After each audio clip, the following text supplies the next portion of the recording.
I stood in my new living room, keys still warm in my hand, when my phone buzzed. "Sweetie, perfect timing. We need to discuss Emma's move-in date." My mother's voice carried that familiar certainty. "What move?" I asked. "To your new house, of course. Next month. Emma, Brad, and the kids need the space. You understand?" The silence stretched as I stared at unpacked boxes, realizing my family somehow knew about the house I bought in secret just 7 days ago. 6 months earlier, I sat at my desk at Morrison Investments, staring at my savings account balance on the computer screen.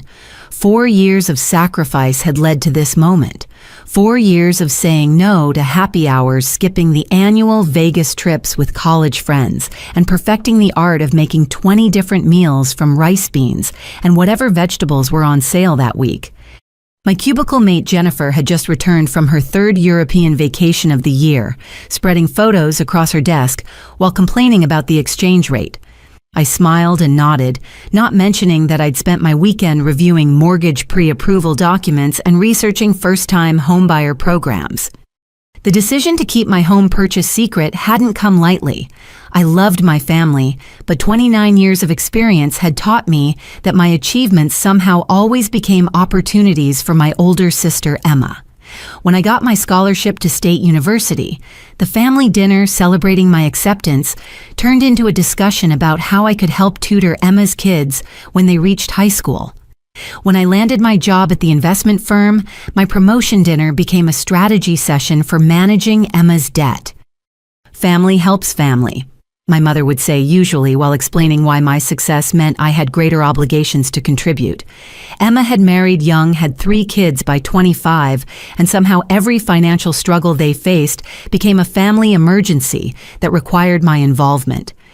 The house hunting process became my private joy. Every Saturday morning, while my family thought I was at the gym or running errands, I met with my realtor, Patricia Summers.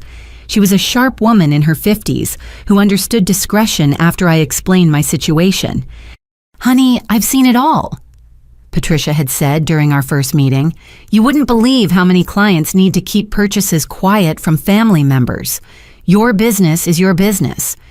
We looked at 15 houses over 3 months. I wanted something modest but mine.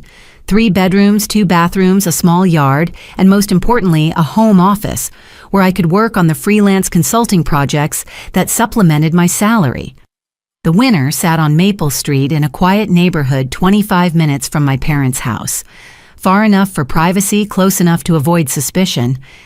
The day I made the offer, my hands shook as I signed the papers.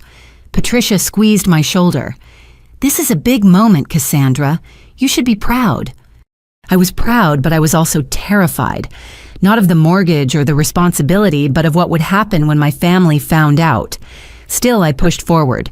The inspection went well, requiring only minor repairs. The appraisal came in right at purchase price. My loan approval sailed through thanks to my excellent credit and stable employment history. Closing day arrived on a Thursday morning in March. I'd taken a personal day telling my boss I had a medical appointment. I told my mother the same thing when she called, asking if I could pick Emma's kids up from school. "Can't Emma do it?" I'd asked, already knowing the answer. "You know she has that interview at the mall," my mother had replied. "Besides, you're just going to the doctor. You'll be done by afternoon." My appointment might run long. I'd lied, guilt twisting my stomach. Better ask someone else. The closing attorney's office smelled like coffee and new carpet. I signed my name dozens of times, each signature bringing me closer to a dream I'd harbored since childhood. A space entirely my own, where my decisions were final and my boundaries were walls, not suggestions. "Congratulations, Miss Thompson," the attorney said, sliding the keys across the table. "You're officially a homeowner." I held those keys like precious gems, feeling their weight in my palm. The mortgage payment would take 1/3 of my income, but I'd run the numbers hundreds of times. With my freelance work and careful budgeting, I could manage it comfortably. More importantly, I could manage it alone. Walking to my car keys clutched in my hand, I nearly dropped them when I spotted a familiar silver Honda in the parking lot. My uncle Marcus drove the same model, but thousands of people drove silver Hondas, I told myself. The closing attorney's office was in a busy commercial district. It was nothing more than coincidence. Still unease prickled at my neck as I drove to my new house for the first time as its owner. I'd been so careful. All my documents went to my office. I'd used a different bank than my family. I'd even bought a cheap burner phone specifically for house hunting communications to ensure no shared family phone plans could reveal my activity. But as I pulled into my new driveway, that worry evaporated. This was mine. Every sacrifice, every skipped meal, every declined invitation had led to this moment. I sat in my car for 10 minutes just staring at the modest brick ranch that represented my independence. Tomorrow, I'd start moving my things. I'd already arranged to rent a truck, recruited 2 co-workers to help, and bought pizza and beer as payment. My apartment lease ran until the end of the month, giving me time to move gradually without arousing suspicion. For now, though, I walked through my empty house, my footsteps echoing on hardwood floors. I stood in each room imagining furniture placement color schemes, the life I'd build within these walls. The master bedroom would hold the queen bed I'd had my eye on for months. The second bedroom would become my office, complete with the standing desk I'd always wanted. The third bedroom would be a guest room available for friends who needed a place to crash. Friends I'd choose to invite. As sunset painted my new kitchen in golden light, I allowed myself to feel the full weight of my accomplishment. Cassandra Thompson had bought a house, alone, without family drama or obligations or compromises. If only I'd known that my carefully guarded secret had already been exposed, that plans were already in motion that would threaten everything I'd worked to achieve. But that Thursday evening, standing in my empty house, I felt nothing but hope. 7 days after closing, I was knee-deep in unpacking when my phone rang. My mother's contact photo, a picture from last Christmas where she wore the sweater I'd bought her, filled the screen. I almost didn't answer, wanting to finish organizing my kitchen in peace, but daughter guilt won out.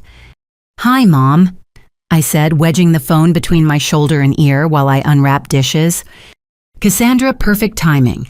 We need to discuss Emma's move-in date." The plate I was holding slipped, saved only by quick reflexes. "I'm sorry, what?" "Emma's moved to your new house. We're thinking the 1st of next month gives everyone enough time to prepare. Brad can arrange the moving truck, and your father's already spoken to contractors about the modifications." My legs suddenly felt weak. I sank onto a kitchen stool, abandoning the dishes entirely. "Mom, I think there's been a misunderstanding. What house are you talking about?" "Don't be silly, dear. The house on Maple Street, the one you just bought. Really, Cassandra, we're family. Did you think we wouldn't find out?" The room spun, my carefully constructed privacy shattered with casual certainty. "How did you know?" "Oh, sweetie." She laughed, that tinkling sound that usually preceded disappointment in my choices. "Marcus works at Premier Title Company. He processed your paperwork. He called us immediately, of course. We're so proud of you for thinking of your sister's needs when you made such a big purchase." "Marcus told you." My voice came out smaller than intended. Uncle Marcus, who'd bounced me on his knee as a child, who'd slipped me $20 bills on birthdays with a wink and a smile. Uncle Marcus, who'd apparently decided my privacy meant nothing when family was involved. Of course he did. Family looks out for family. We've all been discussing it for weeks now. Your father and I even drove by last Tuesday, using Marcus's key access, of course. The house is perfect for Emma's family. That second living area can easily convert to a playroom, and the backyard is ideal for the children. "You went into my house." Rage built in my chest, hot and unfamiliar, without my permission, using insider access from the title company. Permission. My mother's voice shifted, taking on that wounded quality she'd perfected over the years. "Since when do I need permission to ensure my daughters are taken care of?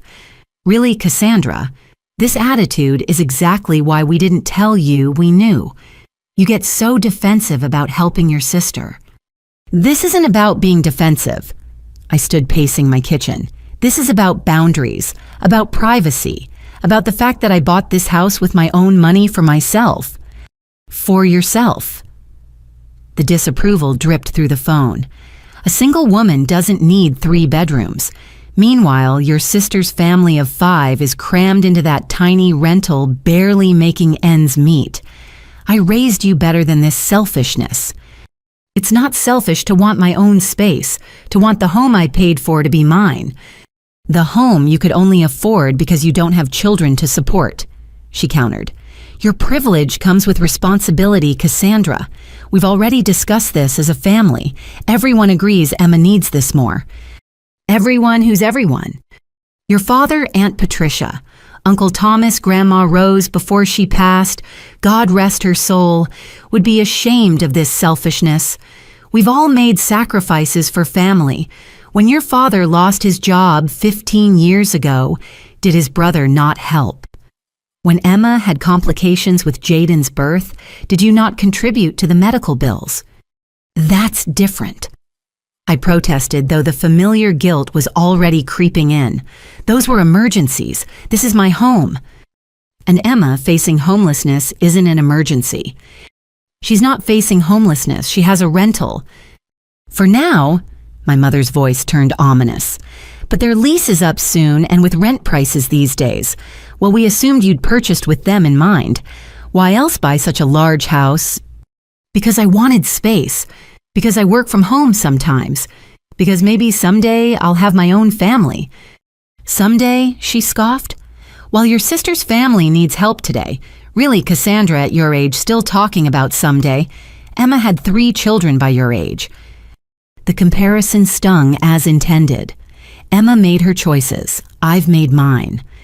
Yes, and your choices led you to a good job and financial stability. Blessings meant to be shared. Your father's already gotten quotes from contractors. Did you know adding a small kitchenette to the basement would only cost $8,000? That way, you'd have your privacy upstairs while Emma's family has their own space below. It's the perfect solution. Mom, stop. Just stop. I pressed my palm against my forehead, feeling a migraine building. No one is moving into my house. No one is adding kitchenettes. This is not happening. It most certainly is happening. I've already told Emma. The children are so excited. Sophia's been researching the schools in your district. Did you know Maple Street Elementary has an excellent gifted program, and little Jaden can finally have his own room instead of sharing with his sisters? You told Emma before talking to me. What was there to discuss? The decision is obvious. Your father's already scheduled contractors to come by next Monday for estimates. We'll need to add that second kitchen, convert the garage to Brad's workshop, and possibly extend the back deck for entertaining. No one is entering my property without my permission. I'll call the police if I have to. Silence stretched across the line, the kind that preceded major guilt trips. When my mother spoke again, her voice was ice. You would call the police on your own family, on your father who worked 2 jobs to keep a roof over your head, growing up. This is what education does, makes children forget where they came from. I haven't forgotten anything. I remember every sacrifice, which is why I've been helping Emma financially for years. But this house is mine. Yours. She repeated the word like it tasted bitter. Such an American concept, this obsession with ownership. In our family, we share. But fine, Cassandra. Live in your big house alone. When Emma's on the street with those babies, that's on your conscience? She won't be on the street. She and Brad both work. They can find another rental. With their credit, after Brad's medical bills from the accident, you know they can't qualify for anything decent. But sure, protect your investment while your nephews and niece suffer. The medical bills. Of course she'd bring those up. Brad's motorcycle accident 3 years ago, the one that happened while he was driving without insurance, trying to show off for his buddies. I'd contributed $5,000 to those bills money that could have gone toward my house down payment. I've helped with those bills. I've helped with groceries, school supplies, Christmas presents. When does it end? When family doesn't need help anymore, she said simply. But clearly you've outgrown such concepts. Very well. I'll tell Emma she needs to find somewhere else to live. I'll explain that Aunt Cassandra's money is more important than family. I hope those empty bedrooms bring you joy. Mom, please don't twist this. I need to go. Your father's home, and I need to tell him his daughter cares more about property values than blood relations. Goodbye, Cassandra. The line went dead. I stared at my phone, watching the call timer freeze at 14 minutes and 32 seconds. In less than 15 minutes, my mother had taken my proudest achievement and transformed it into a source of shame. I walked to my living room window, looking out at the quiet street I'd chosen so carefully. 3 houses down, children played on bikes, their laughter carrying on the spring breeze. Normal families living normal lives where boundaries existed and privacy was respected.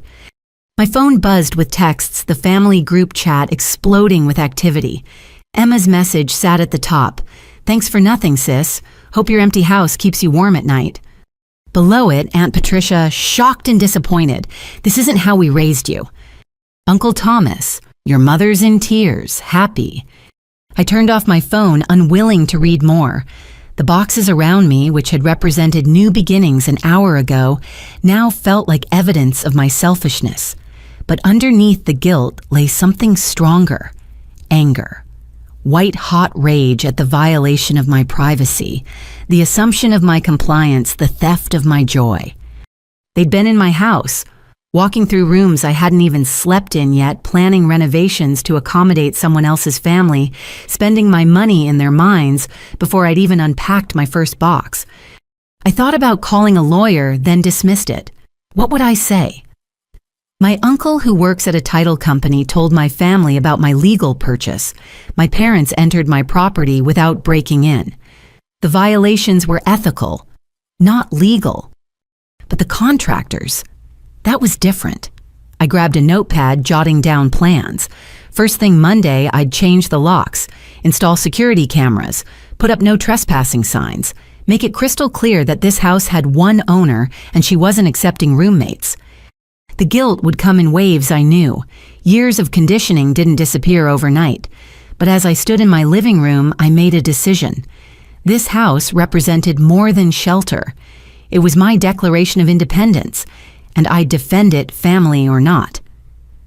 3 days after my mother's phone call, I was installing new deadbolts when a minivan pulled into my driveway. Through the peephole, I watched Emma emerge, followed by her 3 children. She walked with the confidence of someone who belonged here, already pointing out features to her kids. See, Sophia, that window would be perfect for your reading nook. Emma's voice carried through the door. And Jaden, check out that big tree, perfect for a tire swing. I opened the door before she could ring the bell, keeping the chain lock engaged. Emma, what are you doing here? Seriously. She rolled her eyes, a gesture unchanged since our teenage years. Open the door, Cass. It's ridiculous talking through a crack like I'm some stranger. Considering you showed up uninvited to a house you've never been welcome to, I'd say precautions are reasonable. Aunt Cassie.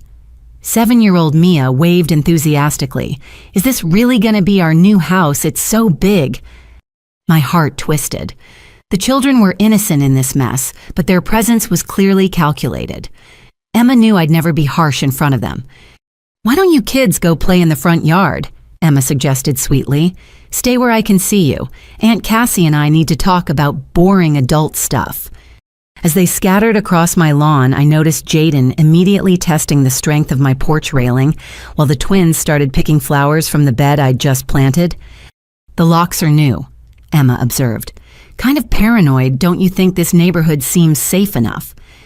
The locks are necessary, as is this conversation happening on the porch. She sighed dramatically. Fine, we'll do this your way. Brad's parking the truck. We figured we'd measure rooms today, get a sense of the space. Brad's here too.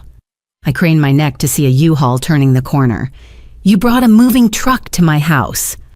Just for measuring furniture dimensions. Brad's very particular about making sure everything fits properly. She pulled out her phone, scrolling through photos. See, I've already got ideas. This Pinterest board has the perfect color scheme for the kids' bathroom.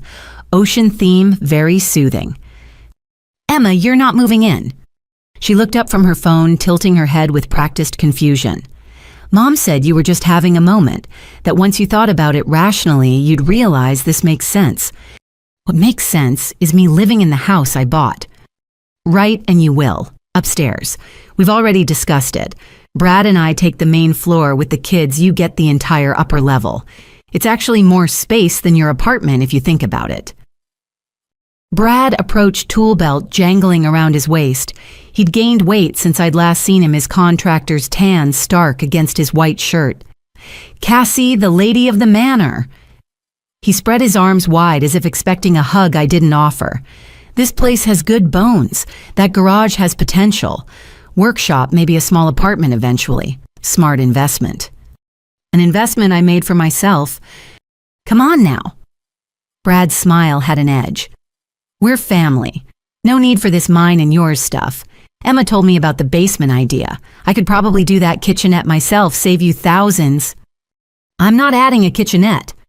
Sweet yourself, but shared kitchens get complicated with kids.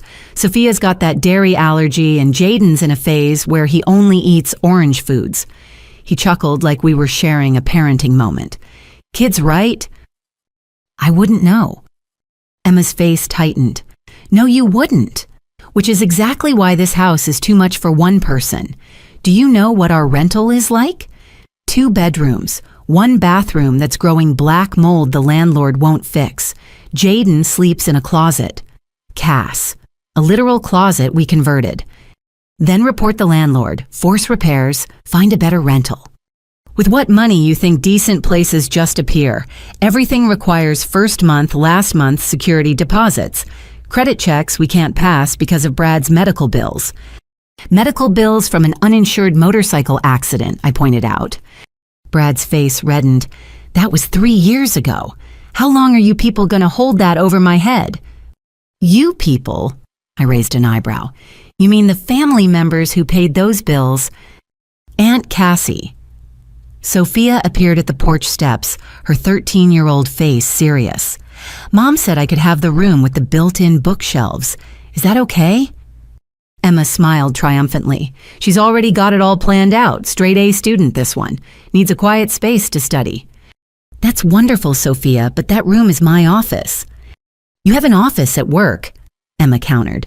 Sophia's education should come first. My home office where I do freelance consulting that pays for this house. Must be nice, Brad muttered, having multiple income streams while some of us scramble for overtime. Mia ran up, clutching a handful of my newly planted marigolds. For you, Aunt Cassie, to say thank you for our new house. I accepted the destroyed flower soil dropping onto my porch. Sweetie, this isn't...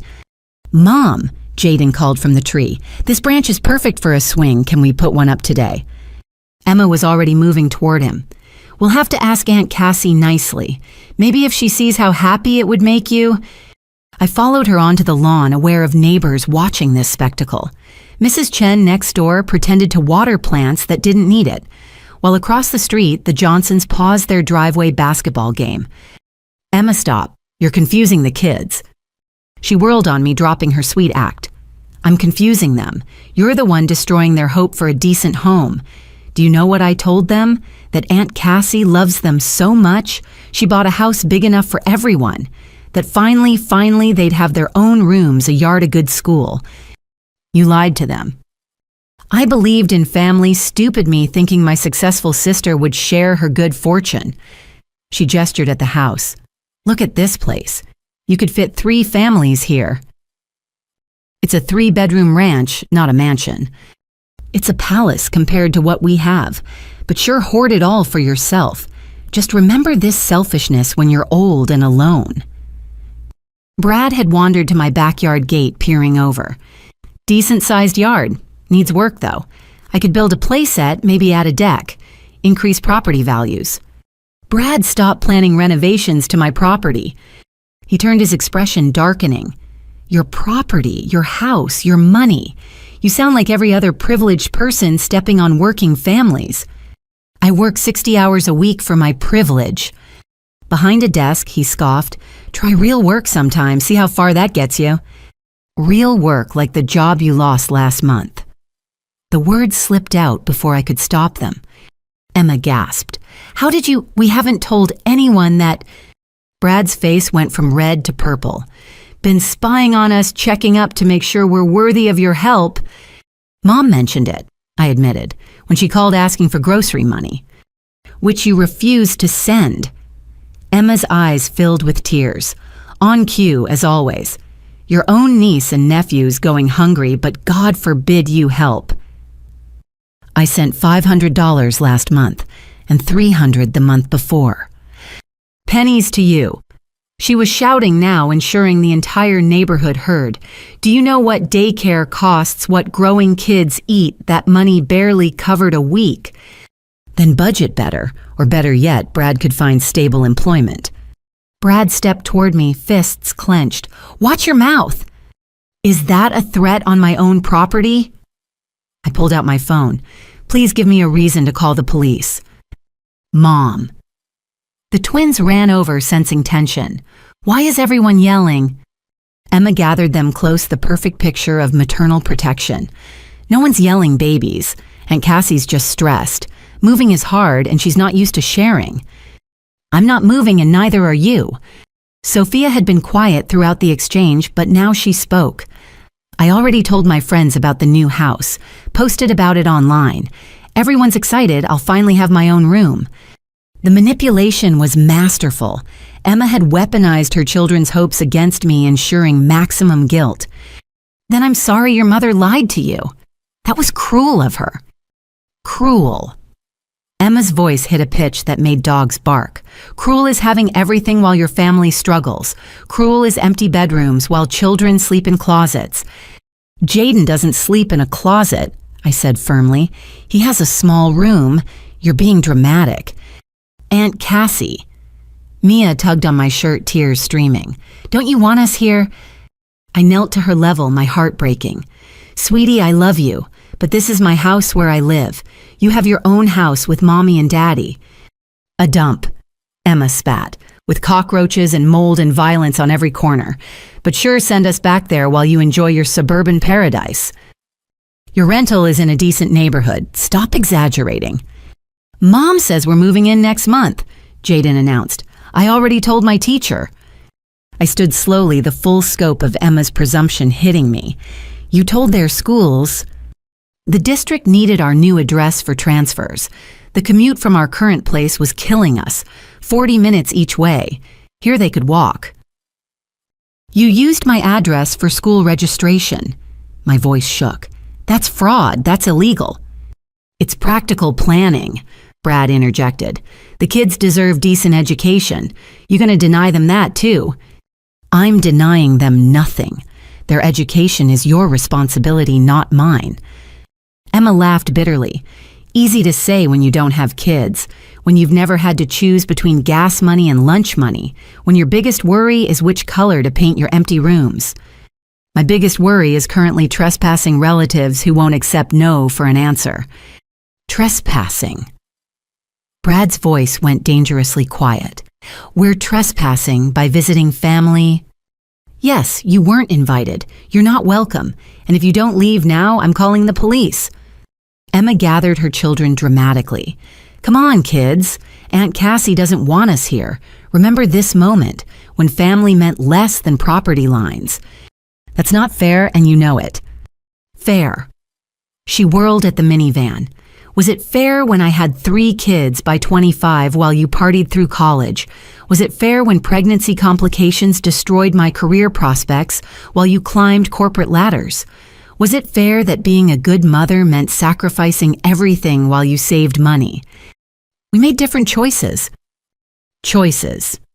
She laughed manically, like getting pregnant at 19 was a choice, like Brad's accident was a choice, like being born into a family that helps each other was a choice. Oh, wait, apparently that last one is negotiable. Brad loaded the kids into the van, each child staring at me with wounded eyes. Sophia wouldn't look at me at all, typing furiously on her phone, likely updating her friends about the house situation. This isn't over, Emma said quietly as she climbed into the passenger seat. You may have bought this house, but family isn't something you can lock out with new deadbolts. As they drove away, I noticed several neighbors still watching. Mrs. Chen caught my eye and quickly looked away. The Johnsons had disappeared entirely. In one afternoon, I'd gone from new neighbor to neighborhood drama. My phone buzzed with notifications. The family group chat had exploded again now with photos Emma had apparently taken of the house exterior accompanied by captions like, "The house too good for family," and "Where love goes to die." I retreated inside, engaging all my new locks. Through the window, I could see my marigold bed destroyed by small hands. The metaphor wasn't lost on me. Everything I tried to build my family seemed determined to uproot. But I wouldn't give in. This house was my boundary made physical, my no given foundation and walls. If they wanted to paint me as selfish, so be it. I'd rather be selfish with a home than generous without one. The summons came via group text that evening. Family meeting tomorrow, 2 p.m. at Mom and Dad's. Mandatory attendance. We need to resolve this situation like adults. I considered ignoring it, but knew that would only escalate matters. Besides, I needed to face them, eventually present a united front that made my position crystal clear. I arrived at my childhood home to find cars lining the street. Through the living room window, I could see the gathering.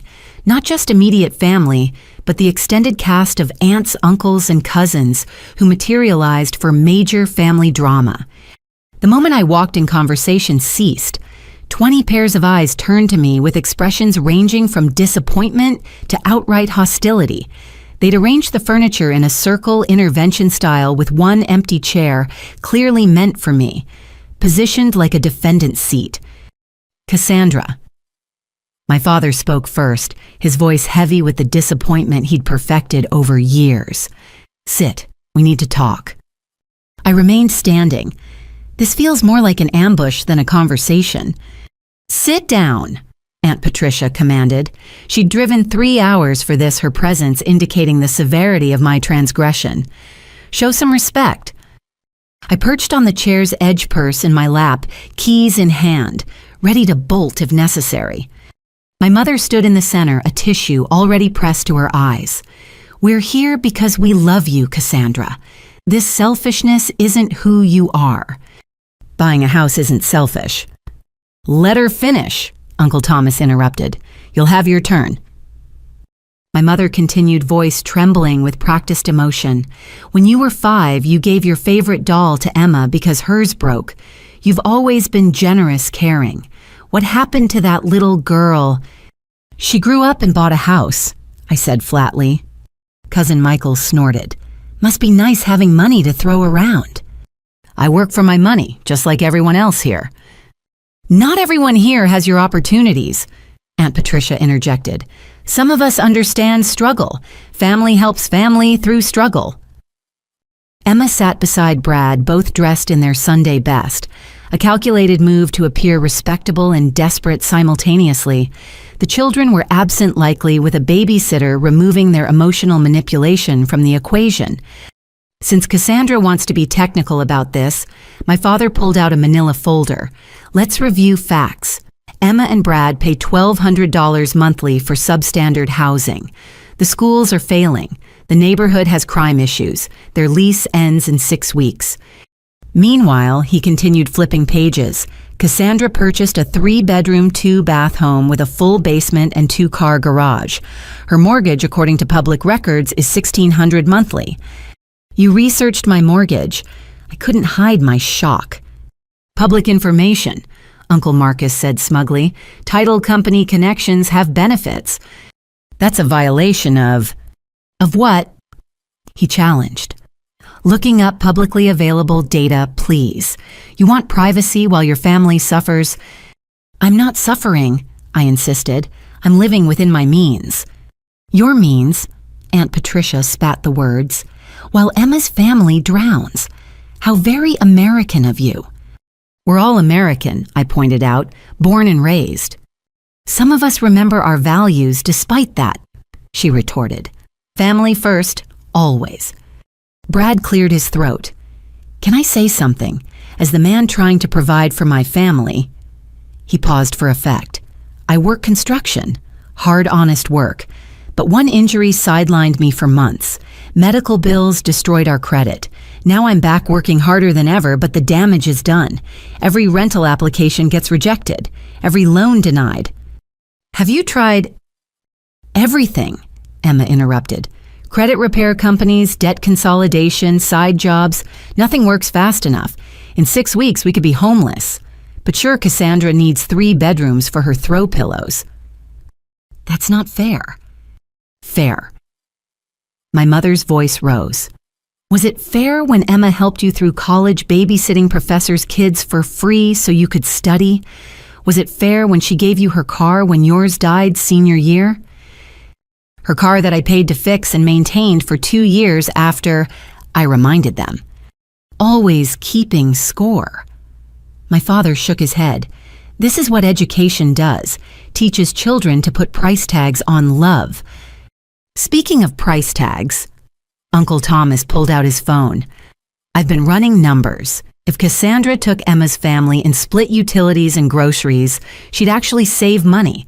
It's financially smart. And morally right, Grandmother Agnes spoke from her corner chair. At 91, her word carried weight. In my day, family lived together, helped together. This modern selfishness breaks my heart. Grandma, times have changed. Hearts haven't, she interrupted. Either you have one or you don't.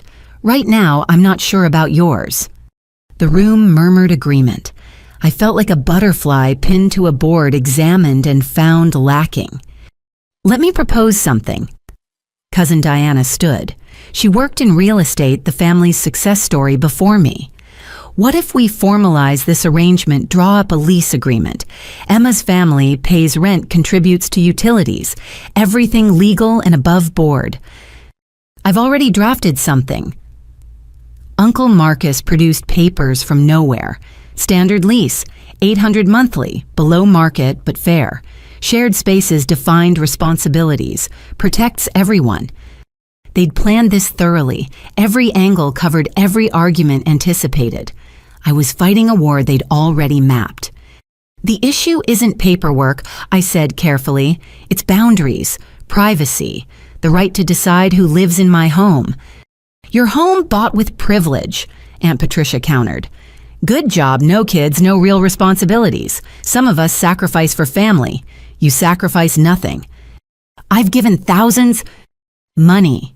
She waved dismissively. Easy to give when you have it. Emma gives time, energy, youth. She's raising the next generation while you're raising property values. Different choices. Stop saying that, Emma exploded. You think I chose teenage pregnancy, chose a husband whose body got broken providing for us, chose to watch my babies struggle while my sister hoards empty rooms. I'm not hoarding. 3 bedrooms. She stood shaking.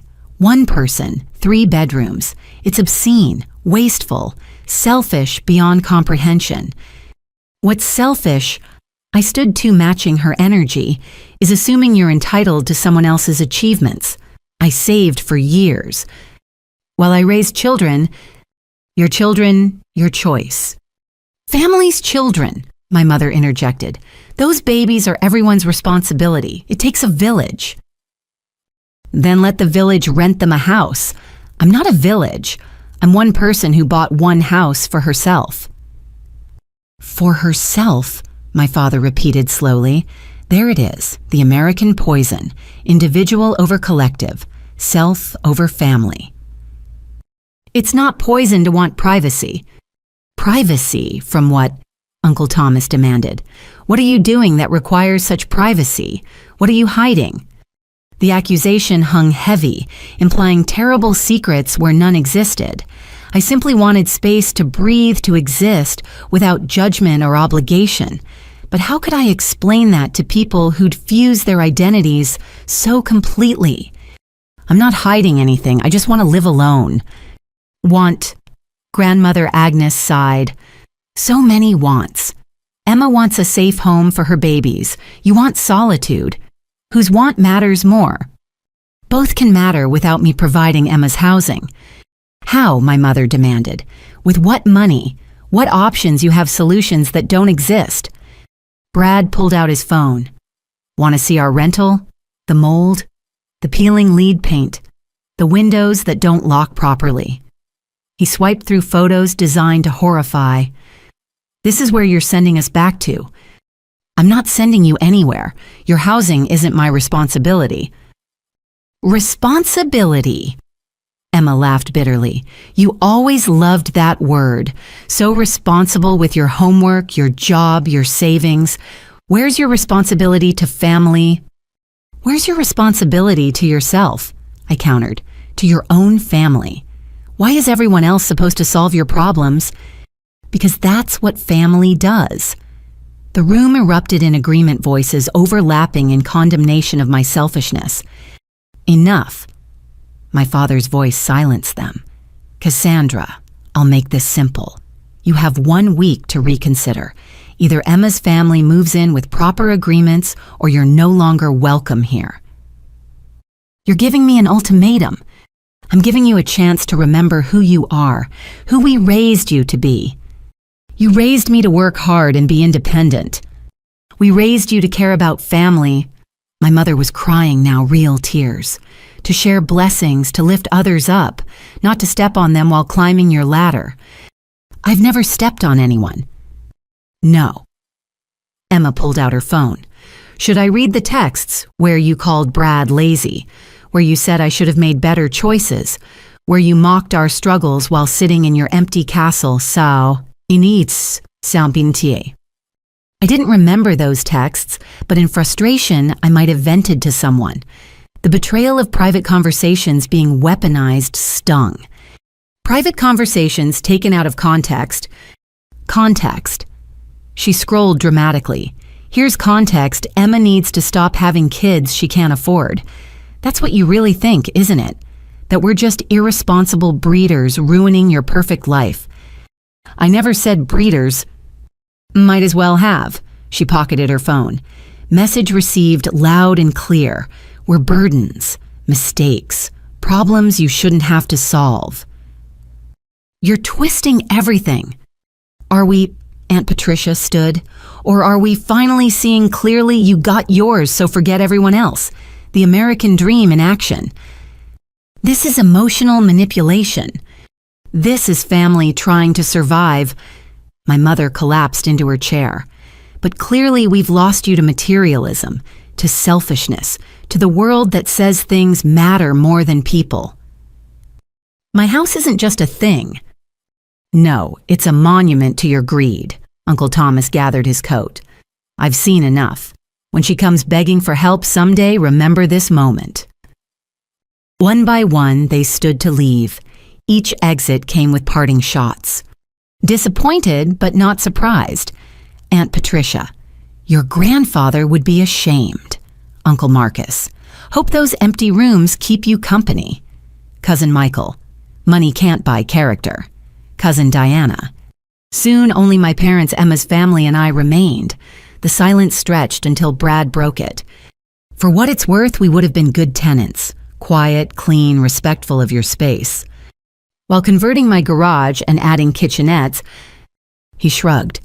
Minor improvements, but clearly you prefer echoing halls to children's laughter. Emma stood slowly, dignity wrapped around her like armor. I want you to know something, Cassandra. When Mom and Dad get old, need care. That's on you now. When cousins need help, you. When family celebrates or mourns, do it alone. You've made your choice. Emma, please. No. She raised her hand. You've said enough. Made your position clear. Just remember, you didn't just reject sharing your house. You rejected us. All of us. Hope it was worth it. They left together, Brad's arm around Emma's shoulders, united in their dismissal of me. My parents remained sitting in silence that felt like judgment. Finally, my father spoke. The offer stands. 1 week. After that. He shrugged the gesture, communicating finality. Dad, you can't seriously. What I can't do, he stood suddenly looking older, is watch one daughter destroy another with selfishness. Either you're part of this family or you're not. Decide. My mother wouldn't look at me as they walked to their bedroom, leaving me alone in the living room where I'd taken first steps, opened Christmas presents, celebrated graduations. Now it felt like a courtroom where I'd been tried and convicted. I drove home in tears, not from guilt, but from frustration. They'd coordinated this attack perfectly, each playing their role in the emotional manipulation symphony. But underneath their performance lay in truth they wouldn't acknowledge. I had something they wanted, and they'd destroy me to get it. The week they gave me wasn't for reconsideration. It was for planning my defense. Because if this meeting proved anything, it was that my house was just the beginning. They wouldn't stop until they'd consumed everything I'd built. But I wouldn't let them. I'd lose my family before I'd lose myself. The morning after the family meeting, I woke with a stress migraine and a determination to protect myself. First order of business, securing my finances. I'd always been meticulous about money, but recent events demanded a full audit. I made coffee and opened my laptop, starting with my checking account. Everything appeared normal until I reached my savings. The emergency fund I'd maintained since college, the one my mother had access to, just in case something happened to me, showed a balance that made my stomach drop. $3,000. There should have been $8,000. My hands trembled as I clicked through transaction history. 5 withdrawals over the past 2 weeks, each just under the amount that would trigger an automatic notification. The memo lines were vague. Emergency household expense. Family necessity. Urgent repair. I called the bank with shaking fingers. I need to report unauthorized withdrawals from my savings account. I can help with that, the representative said cheerfully. Can you verify the account ownership? After security questions, she continued. I see the withdrawals you're referencing.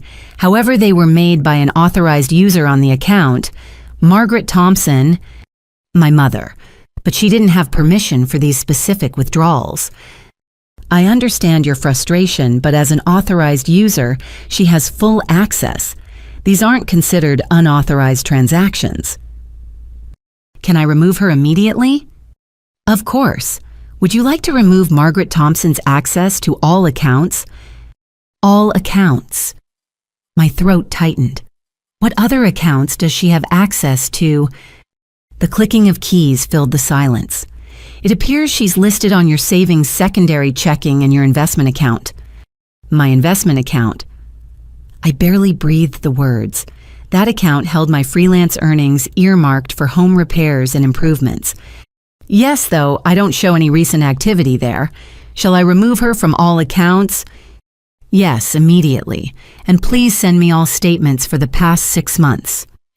After 20 minutes of verification and paperwork, I hung up with my mother's access revoked. But the damage was done. $5,000 gone, probably already spent on whatever plans they'd made for my house. I logged into my credit monitoring service next, and my worst fears materialized. 7 hard inquiries in the past month, all for home improvement stores and contractor services. The applications showed my name, my social security number, but addresses I didn't recognize. My phone rang, Mom. I declined the call and kept investigating. Each credit application was for amounts between $5,000 and $10,000. Most were denied due to recent mortgage activity, but 2 had been approved. A Lowe's card with an $8,000 limit and a Home Depot card for $6,000. I called Lowe's first. After an hour of holds and transfers, I learned the card had been activated and used. Current balance $3,400. The purchase is appliances, lumber, plumbing supplies, all the materials needed for a basement renovation. The shipping address for these items, I asked. Let me check. Everything was scheduled for delivery to 425 Maple Street. My address.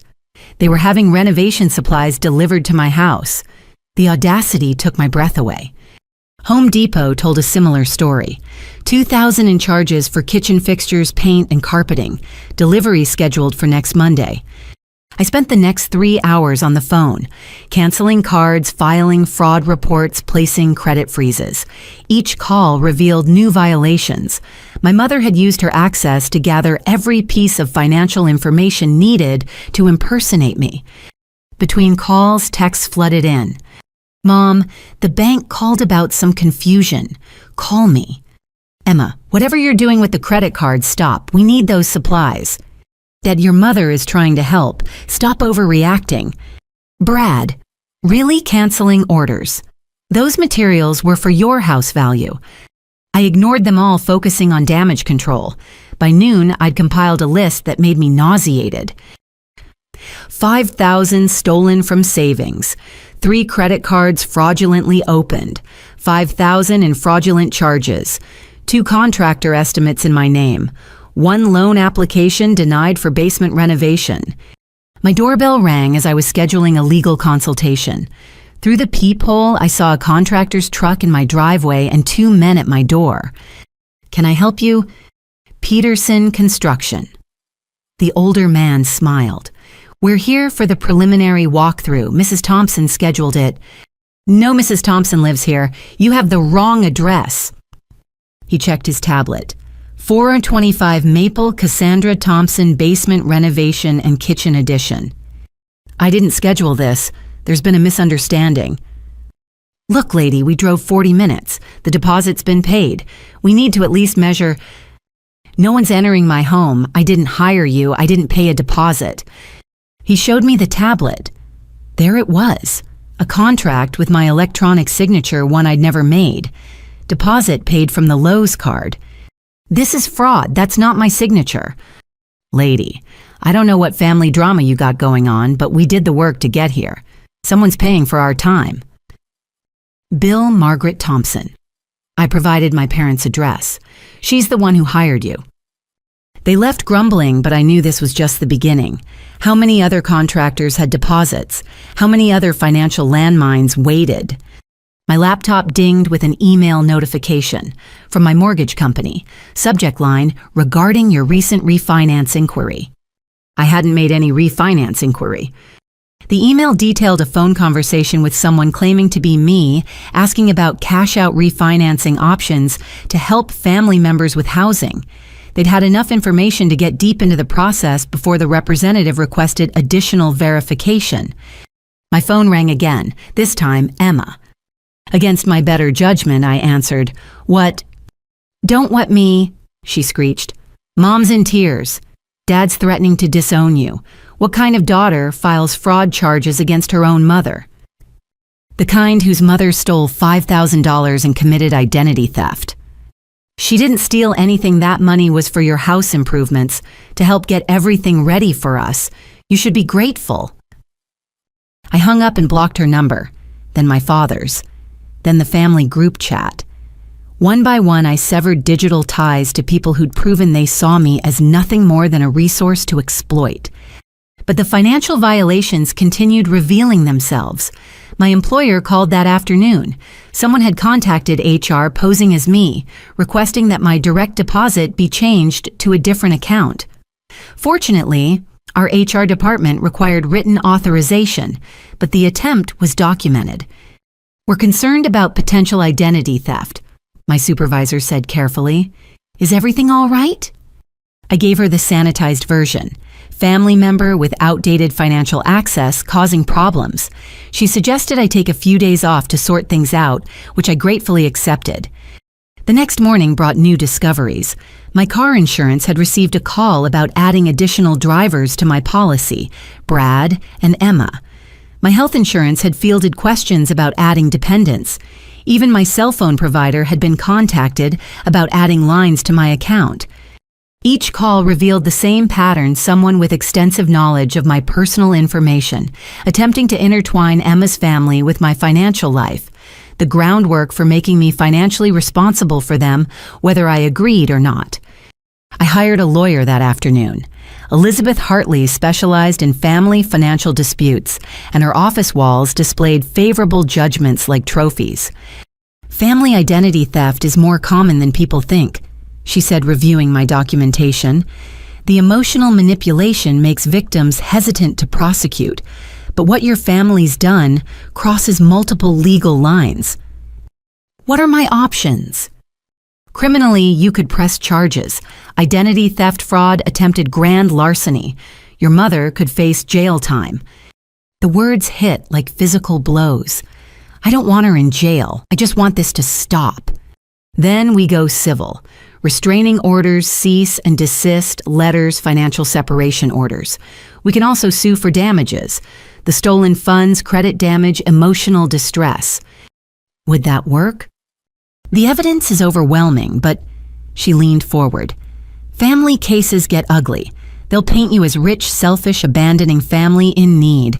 Public opinion won't be kind. Public opinion doesn't pay my mortgage. She smiled. Good attitude. Let's start with cease and desist letters to everyone involved. Make it clear that further attempts at financial manipulation will result in criminal prosecution. We spent 2 hours documenting everything, building a paper trail that would protect me. As I signed retainer paperwork, my phone buzzed with a text from an unknown number. This is Aunt Patricia. Your mother is hospitalized with chest pains from stress. Hope you're happy. I showed Elizabeth, who immediately drafted a response. All communication regarding my client must go through legal representation. Further contact will be considered harassment. The drive home felt surreal. In 48 hours, I'd gone from homeowner to victim of financial fraud by my own family. The house that should have been my sanctuary had become a fortress under siege. As I pulled into my driveway, I noticed something taped to my door. A printout of a social media post from Emma. When family betrays family over money, everyone loses. My children are homeless while their aunt counts empty bedrooms. My mother is hospitalized from the stress of her daughter's greed. Pray for us. The comments below supported her completely. Friends and distant relatives I hadn't spoken to in years condemned my selfishness. Someone had even started a GoFundMe, Help Emma's Family Find Safe Housing After Family Betrayal. I tore down the paper and went inside, engaging all my locks. My laptop showed 17 missed video calls from various family members. My work email contained messages from cousins I'd forgotten existed, all pleading Emma's case. But between the condemnations, I found something else. A message from my grandmother Helen, my father's mother, who'd been estranged from the family for years. Cassandra, I heard about your situation through the family grapevine. Your grandfather and I went through something similar 40 years ago with your father and his siblings. If you need someone who understands, I'm here. A lifeline from unexpected waters. I saved her number knowing I'd need allies in the war my family had declared. Because if today proved anything, it was that they wouldn't stop at emotional manipulation. They'd destroy my financial life to get what they wanted. But I'd worked too hard to let them succeed. Every fraudulent charge would be reversed, every credit inquiry challenged, every stolen penny recovered. They'd awakened something in me, not greed as they claimed, but self-preservation. And I'd preserve myself even if it meant losing them all. 3 days after discovering the financial violations, I sat in Elizabeth Hartley's conference room, surrounded by evidence of my family's betrayal. Bank statements, credit reports, and contractor agreements covered the polished table like pieces of a disturbing puzzle. I've seen worse, Elizabeth said, though her expression suggested otherwise, but rarely from people who claim to love their victims. She'd assembled a team, a junior associate named Marcus Chen who specialized in financial fraud, and a paralegal who'd been documenting every transaction. The thoroughness felt like armor against the chaos my family had created. Let's review what we're dealing with. Elizabeth opened a folder. Identity theft wire, fraud, credit fraud, and conspiracy to commit fraud. These aren't just civil matters anymore, Cassandra. Your family has committed serious crimes. I know, I said quietly, but I still don't want my mother arrested. That may not be your choice. Banks have their own prosecution protocols. Once fraud is reported, they often pursue charges independently. Marcus looked up from his laptop. The Lowe's charges alone constitute grand larceny, over 3,000 in materials ordered under false pretenses. Can we focus on recovery rather than prosecution? Elizabeth exchanged glances with her team. We can try, but your family seems determined to escalate. Have you seen Emma's latest social media campaign? She turned her tablet toward me. Emma had started a blog, Betrayed by blood, how my sister's greed destroyed our family. The posts detailed my supposed wealth, complete with estimations of my salary and savings that were wildly inflated. Photos of my house were captioned with phrases like, 3 empty bedrooms while children sleep in poverty. This is defamation, Marcus noted. We could add that to our civil suit. She's careful, though. Elizabeth scrolled through posts. Nothing technically false, just misleading. She's getting advice from someone. Brad's cousin is a paralegal, I remembered. He probably helped craft the language. Smart. Stay just within legal bounds while destroying your reputation. Elizabeth closed the tablet, which brings us to strategy. What's your goal here? I want my house, my finances, and my life left alone. Reasonable. Here's what I propose: comprehensive restraining orders against all involved parties. Financial separation orders preventing any access to your accounts or credit, and a civil suit for damages. We'll demand full restitution plus penalties. What about the contractors? Cease and desist letters are already drafted. Most will back off once they realize they're part of fraud. The deposits paid with stolen funds will be harder to recover, but we'll try. Marcus pulled up another document. There's something else. The mortgage refinance inquiry. It went further than you knew. They'd actually started an application claiming power of attorney. My stomach dropped. How is that possible? Your parents had old documents from when you had surgery 5 years ago. Remember granting temporary medical power of attorney? I did remember. Appendectomy complications had required emergency decisions. I'd signed papers trusting my parents completely. But that was medical only and temporary. They modified the documents, poorly but enough to confuse a busy loan officer. If we hadn't caught it, he trailed off. They could have refinanced my house without my knowledge. Attempted to. It would have been caught eventually, but the mess would have taken months to untangle. Elizabeth leaned forward. This shows premeditation. They've been planning this since before you bought the house. That uncle at the title company, he probably alerted them the day you started looking. The betrayal deepened with each revelation. Every step of my home buying journey watched and reported. Every financial move cataloged for future exploitation. So what now? Now we go on offense. Elizabeth smiled, and I understood why her wall displayed so many victories. First, we file police reports for all fraudulent activity, not for prosecution necessarily, but for documentation. Banks and credit companies move faster with police report numbers. Then, restraining orders with specific financial provisions. Your family comes within 500 feet of you, your property, or your workplace, they face arrest. Any attempt to access your credit or finances triggers immediate violation. Will judges grant that? With this evidence, absolutely. I'm also recommending a financial audit. Every account, asset, and transaction from the past year.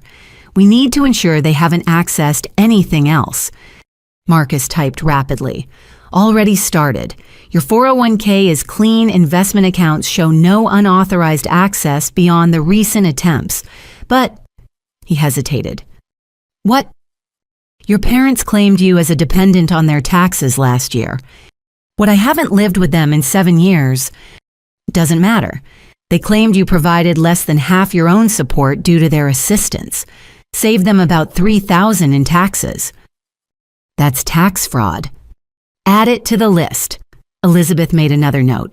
We'll need to amend your returns report theirs. The IRS doesn't play games with false dependents. The violations kept compounding. Each discovery revealed new depths of entitlement and deception. My family hadn't just crossed lines, they'd obliterated them. There's one more thing. Elizabeth's tone changed. That tenant application Emma filed, it's more complex than we thought. She produced city documents. They filed claiming verbal lease agreement and partial rent payment. The rent was the money your mother stole from your savings. They're trying to establish tenancy. But they've never lived there. Doesn't matter if they can convince a judge otherwise. Emma's been collecting evidence, Photos at your house, mail sent to your address, even utilities inquiries in their names. The day she showed up with the kids, I realized she wasn't just measuring, she was documenting. Exactly, this isn't amateur hour. Someone's coaching them through tenant law loopholes. Marcus pulled up another screen. Brad's cousin isn't just a paralegal. He works for a firm specializing in tenant rights. They're getting professional help to steal your house legally. The room spun slightly. Every move I'd made, they'd countered. Every protection I'd built, they'd schemed to circumvent. Can they succeed? Not if we act fast. Elizabeth stood pacing like a general planning battle. Emergency injunction preventing them from entering the property. Formal trespass notices. Documentation that no lease exists, verbal or otherwise. What if they've already moved stuff in when I'm at work? Your security cameras. Basic doorbell camera. Nothing comprehensive. Change that immediately. Full coverage, cloud storage, motion alerts. Document everything. If they sneeze near your property, we need video. She returned to her seat. Now let's discuss your family's recent escalation, your mother's hospitalization. Aunt Patricia said chest pains from stress. Marcus. He'd already investigated. Margaret Thompson was treated at Regional Medical for anxiety, released same day with Xanax prescription. No cardiac event, no admission. Your aunt lied. Relief mixed with anger. Even medical emergencies were weapons in their arsenal. This is good, Elizabeth said. Shows pattern of deception. Judges hate manipulation of medical crises. How do you know all this medical records are private? Public court records from your parents' bankruptcy 8 years ago included medical debt details. Your mother's claimed similar stress-related hospitalizations during 3 different financial disputes. My parents were bankrupt. Another shock in an avalanche of revelations. You didn't know? Elizabeth seemed surprised. They filed Chapter 7 discharged over $60,000 in credit card debt, mostly cash advances and luxury purchases. The final piece clicked. Their desperation wasn't just about helping Emma. They were drowning too. My house represented their life raft and they'd pull me under to climb aboard. Change of strategy, I said firmly. Full prosecution, every charge you can file. Elizabeth nodded approvingly. Now you're thinking clearly. Mercy requires reciprocation. Your family offers none. We spent the next 2 hours building our case. Each document strengthened our position. By the time we finished, I had a battle plan. Immediate restraining orders, criminal fraud charges, civil lawsuit for damages, IRS notification of tax fraud, full financial audit and security overhaul, property protection measures. One last thing, Elizabeth said as I prepared to leave. Your grandmother who reached out, Helen Thompson. Yes. I did some checking. She won a similar case against your parents 22 years ago. They tried to steal her retirement accounts claiming elder abuse. She won, but it cost her the family relationship. She never told anyone that story. Because your parents spun it as her being senile and paranoid. Sound familiar? The pattern stretched back decades. I wasn't their first victim, just their latest, but I'd be their last. What else? She kept documentation, offered to share if it helps your case. Patterns of behavior, previous victims. Your parents have a history. I left the office with mixed emotions. Vindication that I wasn't overreacting. Horror at the scope of my family's crimes. And determination to end their reign of financial terror. My phone had 37 missed calls when I turned it back on. All from family numbers I hadn't blocked yet. The voicemails would be predictable. Guilt manipulation threats. I deleted them unheard. One text broke through from a number I recognized. Sophia, Emma's oldest. Aunt Cassie. I'm sorry about everything. Mom and Dad are wrong. I recorded them planning stuff. If you need it for court, I'll help. A crack in their united front. Even their own daughter saw through the manipulation. I saved the text knowing Elizabeth would want this witness. The war for my house had become larger. a battle for truth against decades of family deception. But with legal backing and unexpected allies, I might actually win. And when I did, the house would stand as more than shelter. It would be proof that patterns can be broken, that victims can fight back, and that family isn't defined by blood but by respect. For the first time in weeks, I felt hope. The law was on my side. Truth was on my side. And sometimes, that's enough. The locksmith arrived at 7 in the morning, earlier than expected, but perfect for my needs. I'd taken the rest of the week off work to handle the security upgrades Elizabeth had mandated. My house had become a fortress in progress. 6-pin cylinders, bump-proof, pick-resistant. Jake the locksmith explained, showing me the hardware. These babies would frustrate even experienced burglars. Your family members, no chance. While he worked on the front door, the security system installer set up cameras. Within hours, every angle of my property would be monitored, recorded, and stored in the cloud. Motion sensors, window alarms, and smart locks that could be controlled from my phone. Perhaps overkill, but recent events had shattered my sense of safety. Crazy X, Jake asked conversationally, installing the third deadbolt. Crazy family? I corrected. Ah, he nodded knowingly. Those are worse. Exes usually give up. Family thinks they own you forever. By 10 o'clock, the installations were nearly complete when motion alerts started pinging my phone. The new driveway camera showed a familiar minivan approaching. Emma. But this time, she'd brought reinforcements. A full moving truck followed her vehicle. You might want to see this, I called to Jake. He peered out the window and whistled. That's bold. Want me to call the cops? Not yet. Let's see what they do. Everything's being recorded now, right?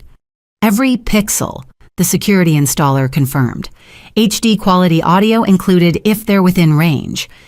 Emma parked and emerged with confidence that suggested she had no idea about the new security measures. Brad followed along with 2 men I didn't recognize, probably friends enlisted to help move. They began unloading boxes onto my lawn. I stepped onto the porch phone in hand, ready to dial 911. Stop right there. You're trespassing. Cassie. Emma's fake surprise wouldn't fool anyone. We're just dropping off a few things. Mom said you'd cool down. Nothing's cooling down. Get off my property. Our property, Brad corrected, hefting a box. We've established residency. Can't illegally evict us now. You've established nothing except criminal trespass. I have restraining orders being processed. Leave now or I call the police. One of their helpers looked uncertain. Emma, you said she agreed to this. She did, Emma lied smoothly. She's just being difficult. Cassie, stop making a scene. The neighbors are watching. Indeed, Mrs. Chen had emerged, pretending to check her mail while obviously documenting the drama. The Johnsons had paused their garage organization to observe. Good, I said loudly. Witnesses to your trespassing. Jake, call the police. The locksmith obliged, his professional demeanor never wavering. Police, yes. I'm at 425 Maple Street. The homeowner has trespassers refusing to leave. They're currently unloading a moving truck against the owner's wishes. Emma's confidence cracked. You're seriously calling the cops on trespassers, I corrected, who happen to be related to me. Brad stepped forward aggressively. Those locks won't keep us out. We have rights. You have nothing, I stood firm, except 5 minutes before the police arrive. Their helpers were already retreating to the truck, wanting no part of potential arrests. But Emma and Brad held their ground, apparently believing their fabricated tenant rights would protect them. Check your mail lately, Brad smirked. Legal documents establishing our tenancy. You can't just kick us out. Fraudulent documents mean nothing. Prove they're fraudulent, Emma challenged. We have texts discussing move-in dates, witnesses who heard you agree, Mom's testimony about the family meeting where everything was decided. All lies that my lawyer will demolish in court. The security installer appeared at my shoulder. Ma'am, I'm getting all of this. Every word is being recorded, just so everyone's aware. Brad's smirk faded. You can't record us without permission. On my property, I absolutely can. Smile for the cameras. Sirens approached and the dynamics shifted instantly. Emma switched to victim mode, shoulders slumping, tears threatening. I can't believe you'd do this. Your own sister. I can't believe you'd try to steal my house. Yet here we are. 2 police cars arrived, officers emerging with practiced caution. I recognized Officer Martinez from a community meeting months ago. Ma'am, you called about trespassers. Yes, these people are trying to move into my house without permission. I've asked them to leave repeatedly. Emma interjected tearfully. Officer, there's been a misunderstanding. We're family and we have a verbal lease agreement. No such agreement exists, I said firmly. I have documentation from my lawyer confirming no lease, verbal or written, has been established. Officer Martinez looked between us. Do they live here currently? No, they've never lived here. I bought this house 2 weeks ago and live alone. She's lying. Brad stepped forward. We've been staying here. Our stuff is inside. Really? I gestured to my security installer. Can you show the officers the footage from the past 2 weeks, every entry and exit? Gee. The installer pulled up his tablet showing time-stamped footage. Here's every person who's entered the property since installation began yesterday. Before that, the homeowner's doorbell camera has 2 weeks of history showing only her coming and going. Officer Martinez reviewed the footage while his partner kept watch. The evidence was undeniable. No one but me had entered the house legitimately. Seems clear-cut, Martinez concluded. Sir, ma'am, you need to leave. If you believe you have tenancy rights, pursue them through proper legal channels. But right now, you're trespassing. This is insane. Emma's tears flowed freely. She's my sister. My kids need a home. That's a family matter, not a legal one. Martinez remained unmoved. Leave now or we'll arrest you for trespassing. Brad loaded their boxes back into the truck, muttering threats about lawsuits and tenant rights. Emma stood frozen, apparently unable to process being denied something she decided was hers. 15 years, she said quietly. 15 years I've struggled while you had everything easy. Good grades came naturally. College scholarships fell in your lap. Jobs appeared like magic. And now a house just for you. Nothing fell in my lap, I responded. I worked for everything. While I had babies, while Brad recovered from his accident, while life happened to us, you just accumulated wealth. You made choices. I made different ones. Choices. She laughed bitterly. Like I chose birth control failure. Like Brad chose that drunk driver hitting him. I noticed Officer Martinez's subtle reaction. Brad had told everyone his accident was someone else's fault. Another lie in their tapestry of deception. Ma'am, we need you to leave now, Martinez insisted. Emma finally moved toward the minivan. This isn't over. You can't just discard family when they become inconvenient. I'm not discarding anyone. I'm protecting what I've earned. Earned, she spat the word. While your nephews and niece suffer. Remember that when you're alone in your big house. They drove away, the moving truck following. Several neighbors had witnessed the entire scene, and I knew it would be neighborhood gossip for weeks. But I didn't care. Let them talk. I'd protected my home. Jake finished installing the last lock. That was intense. Good thing you upgraded when you did. They'll be back, I predicted. Not getting in with these, he patted the door. Military-grade security would take serious tools and time to breach. The security installer completed his work, showing me how to monitor feeds from my phone set alerts and review footage. Every door, window, and entry point was covered. Motion sensors would alert me to anyone approaching. The house was as secure as technology could make it. As they packed up to leave, my phone rang. Elizabeth. Just watch the footage you streamed. Perfect handling. That recording will be crucial if they pursue false tenant claims. They seemed convinced they had rights. Delusion and determination often look similar, but video evidence trumps their lies. How are you holding up? I looked around my secured home, feeling safe for the first time in weeks. Better. The house feels mine again. Good. Because I have news. The restraining orders were approved. Emergency basis given the evidence. They'll be served within 24 hours. All of them. Oh, your parents, Emma, Brad, and the extended family members involved in the financial fraud. Comprehensive no-contact orders. They come within 500 feet of you or your property, they face arrest. Relief washed over me. Legal protection to match my physical security. There's more, Elizabeth continued. The banks are pursuing criminal charges for the credit card fraud. The amounts involved triggered automatic prosecution protocols. Your mother will likely face arrest by week's end. The relief soured. Despite everything, the image of my mother in handcuffs hurt. I know it's hard, Elizabeth said gently, but they forced this escalation. You tried to handle it civilly. I know, it's just, she's still my mom, who stole from you, committed identity theft, and tried to orchestrate the takeover of your home. Biology doesn't excuse criminality. She was right.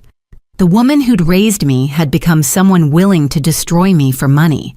That relationship had ended the moment she accessed my accounts without permission. After the call, I walked through my secured house, testing each lock, reviewing each camera angle. The fortress was complete. But as evening fell, the victory felt hollow. I'd saved my house, but lost my family. My phone buzzed with notifications I'd been ignoring. The family group chat had exploded again, this time with video Emma had taken during the confrontation. Edited cleverly, it showed only her tears and my refusal to help, painting me as heartless. Comments poured in from extended family and family friends.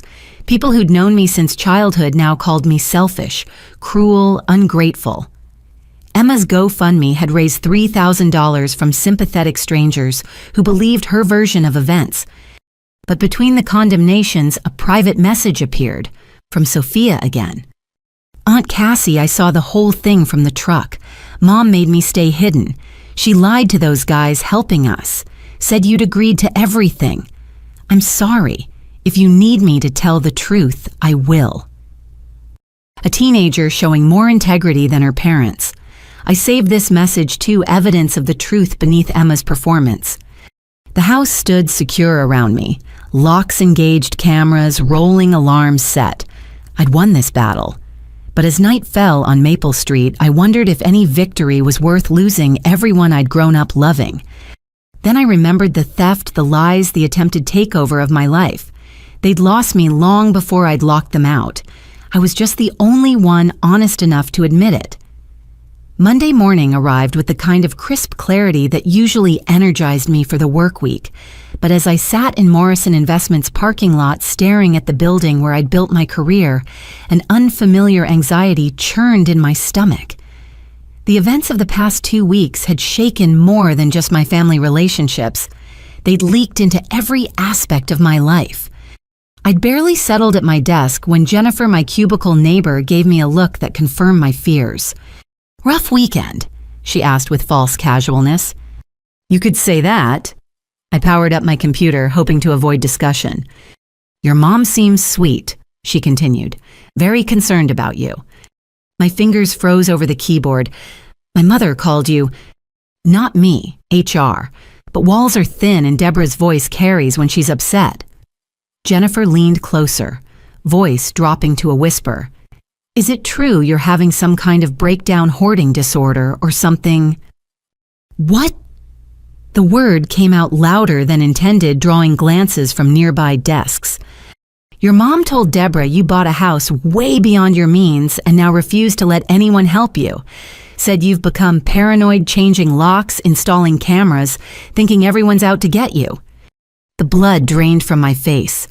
My mother had weaponized my workplace, spinning our conflict into mental health concerns.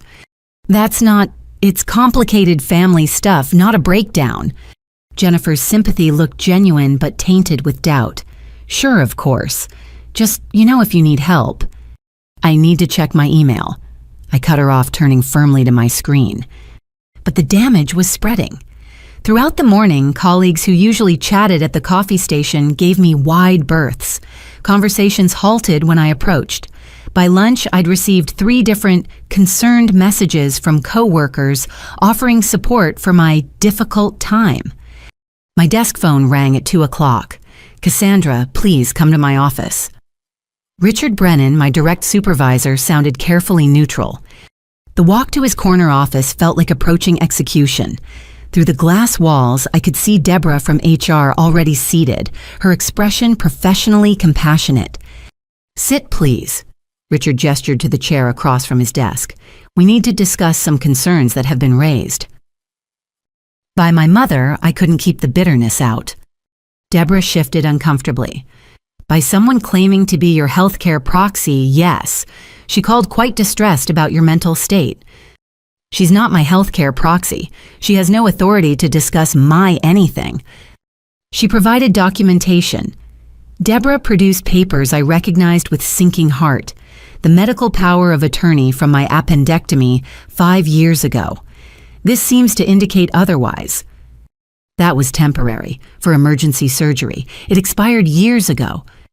The document doesn't show an expiration date, because my mother had clearly altered it just as she'd done for the mortgage fraud. This is part of ongoing family fraud I'm dealing with legally. My mother is trying to manipulate every aspect of my life because I won't let my sister move into my new house. Richard exchanged glances with Deborah. "Cassandra, no one's judging family dynamics, but when someone calls claiming you're exhibiting paranoid behavior, making large impulsive purchases, isolating yourself, we have to take that seriously." The house purchase was planned for years. I saved methodically. There's nothing impulsive about it. Your mother mentioned you bought it in secret, hid it from family, and now believe they're conspiring against you. Each word twisted reality just enough to sound concerning while obscuring the truth.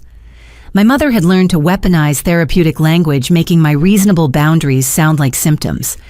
"They are conspiring. I have proof. Fraudulent credit cards, stolen money, attempted identity theft. My lawyer is handling multiple criminal charges." Another exchanged glance. "You've involved lawyers to protect myself from fraud, not because I'm paranoid." Deborah leaned forward. "Cassandra, we're not questioning your reality, but stress can manifest in different ways. Your recent behavior, taking sudden time off, seeming distracted the family conflict, it's affecting your work environment." "How is it affecting anything I've met? Every deadline exceeded my targets." "It's not about performance metrics," Richard interrupted. "It's about stability. Clients trust us with millions. We need to know our analysts are balanced." The word hung between us like a threat. Balanced, stable, all the coded language for not causing drama that might reflect badly on the firm. "Are you questioning my fitness for duty? We're suggesting," Deborah spoke carefully, "that you consider using some accumulated vacation time. Take a few weeks, handle your family situation, return when things are settled.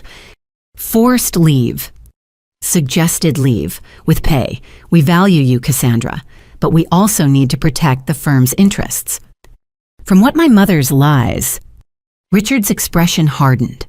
"From whatever's happening in your personal life that leads to concerned family members calling HR, from situations that might escalate, from instability that clients might perceive." I understood then. It didn't matter that I was the victim. The mere existence of drama tainted me. My mother knew exactly what she was doing. If she couldn't get my house, she'd destroy my career.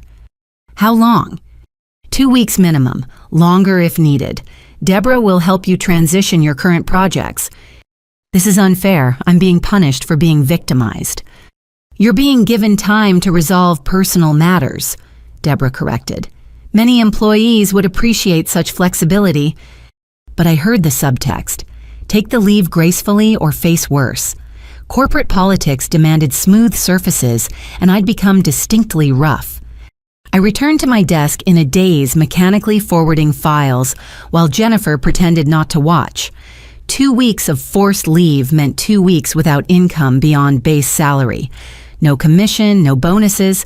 My carefully calculated mortgage budget suddenly felt precarious. My phone buzzed. "Emma. Heard you're taking some time off. Good. Maybe you'll gain perspective on what really matters." The grapevine worked fast. My mother had probably called her the moment HR confirmed the leave, another victory in their campaign to break me. By 4 o'clock, I'd transitioned everything and packed my personal items under the weight of collegial stares. The security guard, who usually joked with me, barely made eye contact as I handed over my key card.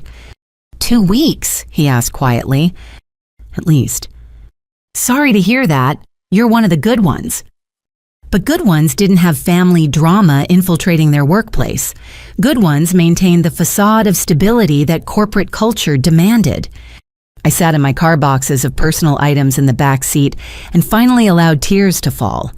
My house, my finances, now my career. Every pillar of the life I'd built was under assault. My phone rang. Elizabeth. I heard about the workplace situation, she said without preamble. Your mother's escalating. How did you know? She called my office too, claimed I was taking advantage of someone mentally unstable, threatened to report me to the Bar Association for ethics violations. Christ, I'm sorry. Don't apologize. This tells me we're winning. Desperate people make desperate moves. Winning, I just got forced out of my job. Temporarily. And now we have evidence of tortious interference with your employment. Add it to the lawsuit. Your damages just increased significantly. I can't afford 2 weeks without commission. You can't afford not to fight back. Your mother's showing her hand. She'll destroy everything you have to force compliance. We need to respond decisively. How? Press conference, media attention, expose their fraud publicly before they control the narrative completely. The thought of airing family business publicly made me nauseous. But Elizabeth was right. They'd already gone public through social media and workplace interference. Playing defense meant losing slowly. Tomorrow. I'll draft a statement tonight. Bring all your documentation. Let's show the world what family financial abuse really looks like. After the call, I drove home to my fortress of a house. The security system welcomed me with its electronic beeps cameras recording my solitary arrival. Inside the empty rooms that my family called selfish excess felt like sanctuary. But even sanctuary had costs. 2 weeks without full pay meant dipping into savings my mother had already depleted. The house that should have represented security now threatened to become a financial burden I couldn't maintain without my job. I walked through each room remembering the joy of closing day. 3 weeks ago, I'd held keys to my future. Now I held evidence of my family's betrayal and a career on forced pause. My laptop chimed with an email from Richard sent after hours. Cassandra. Off the record, I believe you're dealing with something difficult, but the firm has to protect itself. Resolve this quickly and quietly. Your position will be waiting, but only if the drama stops. R. The message was clear. Make the family situation disappear or make my career disappear. Corporate Morrison Investments had no room for messy human realities. Another email this from an unknown address. You don't know me, but I know your situation. My family did similar when I inherited my grandmother's house. Stay strong. Document everything. The flying monkeys always scatter when legal consequences arrive. You're not alone. A survivor.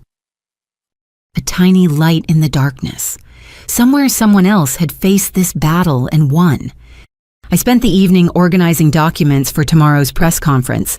Bank statements showing theft, credit reports showing fraud, text messages showing manipulation, evidence that family could become predators and workplace could become weapon.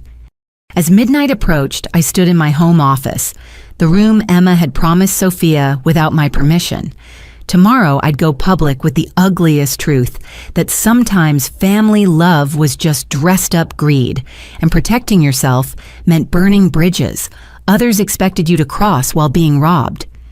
The house stood silent around me, cameras keeping watch, locks holding firm.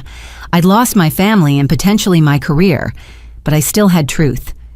Sometimes that had to be enough. The courthouse steps were slick with morning drizzle as I climbed them, Elizabeth at my side and a folder of evidence clutched against my chest. 3 weeks after buying my home, I was seeking legal protection from the people who were supposed to love me most. Remember, Elizabeth coached as we approach security, stick to facts, no emotion. Judges see family drama daily. What sets your case apart is the documentation. The restraining order hearings were held in a small courtroom that smelled of old wood and desperation. I recognized the exhaustion on other petitioners' faces, the unique weariness that came from fighting people who knew exactly how to hurt you. Thompson versus Thompson, the bailiff called. My family had arrived en masse. Parents, Emma, Brad, various aunts and uncles, a united front against the ungrateful daughter. Emma had dressed her children for maximum sympathy, the twins in matching dresses, Jaden in his only suit. Judge Patricia Hawthorne presided, her expression neutral as she reviewed preliminary documents. This is a petition for restraining orders against multiple family members. Ms. Thompson, you're represented by counsel. Yes, Your Honor. Elizabeth stood. We're seeking comprehensive protection orders based on documented harassment, financial fraud, and attempted property theft. Objection. A man I didn't recognize jumped up from my family's side. Carl Brenner representing the respondents. This is family disagreement blown out of proportion by a vindictive relative. So they'd hired Brad's cousin after all, the paralegal turned lawyer who'd been advising their schemes. We'll proceed orderly, Judge Hawthorne said firmly. Petitioner first. Elizabeth laid out our case with surgical precision. Each fraudulent transaction, each forged document, each threat and manipulation. The evidence mounted into a damning tower of family dysfunction. Exhibit A through F show unauthorized access to financial accounts. Exhibit G through L demonstrate identity theft for credit applications. Exhibits M through R document harassment at the petitioner's workplace. I watched my family's faces as their crimes were cataloged. My mother dabbed at tears. Emma held her children like shields. Brad's jaw clenched tighter with each revelation, but no one looked surprised. They'd known exactly what they were doing. Your Honor. Elizabeth continued, the respondents have engaged in a coordinated campaign to steal my client's home through fraud, manipulation, and intimidation. She requires court protection to maintain her safety and property rights. Ms. Thompson, Judge Hawthorne addressed me directly. Do you have anything to add? I stood on shaking legs. Your Honor, I love my family, but love shouldn't include theft, fraud, and the destruction of everything I've worked to build. I just want to live peacefully in the home I purchased legally. Mr. Brenner, your response. Brad's cousin strutted forward like a television lawyer.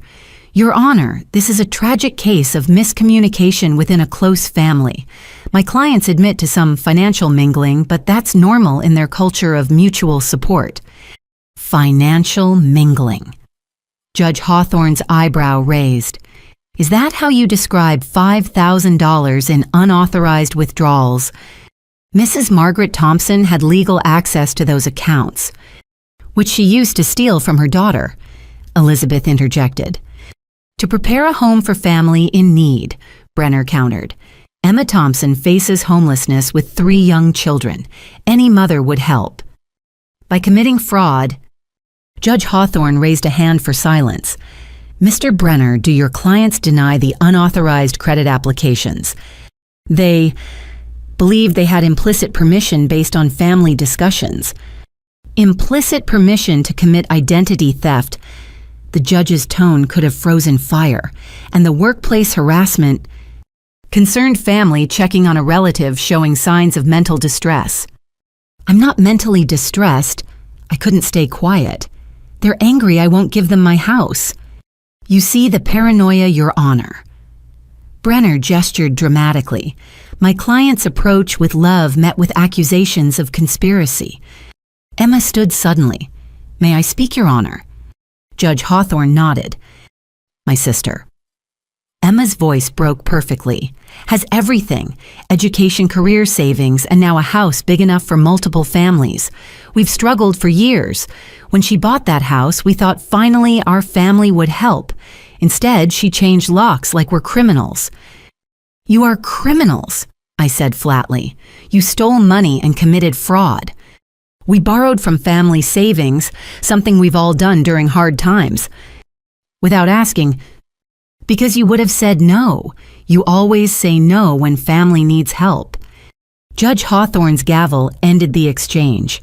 I've heard enough. Mrs. Emma Thompson, did you or did you not file paperwork claiming tenancy at your sister's house? Emma glanced at Brenner, who nodded slightly. We explored options based on promises made. What promises? Family promises, unspoken understanding. So no actual promises. Mr. Thompson, the judge addressed Brad, did you participate in using fraudulently obtained credit cards? Brad looked trapped. Materials were ordered for home improvements that would benefit everyone. Improvements to a home you don't own paid for with credit cards obtained through fraud. Your Honor, my father stood. May an old man speak? The judge nodded wearily. My daughter Cassandra has forgotten family values. We're not perfect, but we acted from love. The restraining orders she seeks would prevent us from reconciling, from healing this wound. The wound of grand larceny, Judge Hawthorne asked dryly. The wound of selfishness, he replied, of choosing property over people. I chose boundaries over theft, I corrected. Enough, the judge commanded. I've reviewed the evidence. The financial documentation alone warrants protection orders. The pattern of escalation concerns me greatly. Your Honor. Brenner tried again. Surely mediation would better serve. Mediation requires good faith from both parties. I see none here. Judge Hawthorne began writing. I'm granting comprehensive restraining orders against all named respondents. No contact with the petitioner. No approaching within 500 feet of her person, residence, or workplace. No third-party contact. No financial interference of any kind. Your Honor, Emma cried out. She's my sister, my children's aunt. You're destroying our family. Ma'am, your family's destruction preceded this court. The judge's voice was steel. These orders are effective immediately and will remain in force for 2 years, renewable upon petition. What about the criminal charges? My mother asked desperately. Those proceed separately through the prosecutor's office. I suggest you obtain criminal defense attorneys. The gavel fell with finality. My family erupted. Emma sobbing dramatically, Brad shouting about injustice, my parents staring at me with identical expressions of betrayal, the aunts and uncles muttering about family disgrace. Furthermore, Judge Hawthorne continued over the chaos. Any violation of these orders will result in immediate arrest and prosecution. This includes social media contact, flying monkeys, or any form of harassment. Flying monkeys? Brad asked. Sending others to contact the petitioner on your behalf, Elizabeth clarified. The judge is wise to your playbook. We were escorted out first standard procedure to prevent corridor confrontations, but I heard Emma's voice echoing behind, this isn't over. You can't restraining order. Away blood. Outside, Portland's drizzle had become rain. Elizabeth opened an umbrella over us both. That went well, she said. Judge Hawthorne saw through their manipulation perfectly. Did it go well? I just got legal protection from my entire family. Which you needed. They would have escalated until someone got hurt, financially or physically. My phone buzzed with notifications. The family group chat I'd blocked was apparently screenshotting messages to flying monkeys who forwarded them to me. Declarations of war, promises of revenge, vows to destroy me for destroying the family. But between the vitriol, another message from Sophia. Proud of you, Aunt Cassie. Mom's wrong. You're protecting yourself, not being selfish. One voice of sanity and a chorus of dysfunction. What happens now? I asked Elizabeth. Now we wait for criminal charges. The restraining orders make any further contact illegal, which should give you peace. And my job? We document the orders, show your employer you've handled the situation legally. Most companies respect court intervention. As we reached our cars, she turned to me. You did the right thing.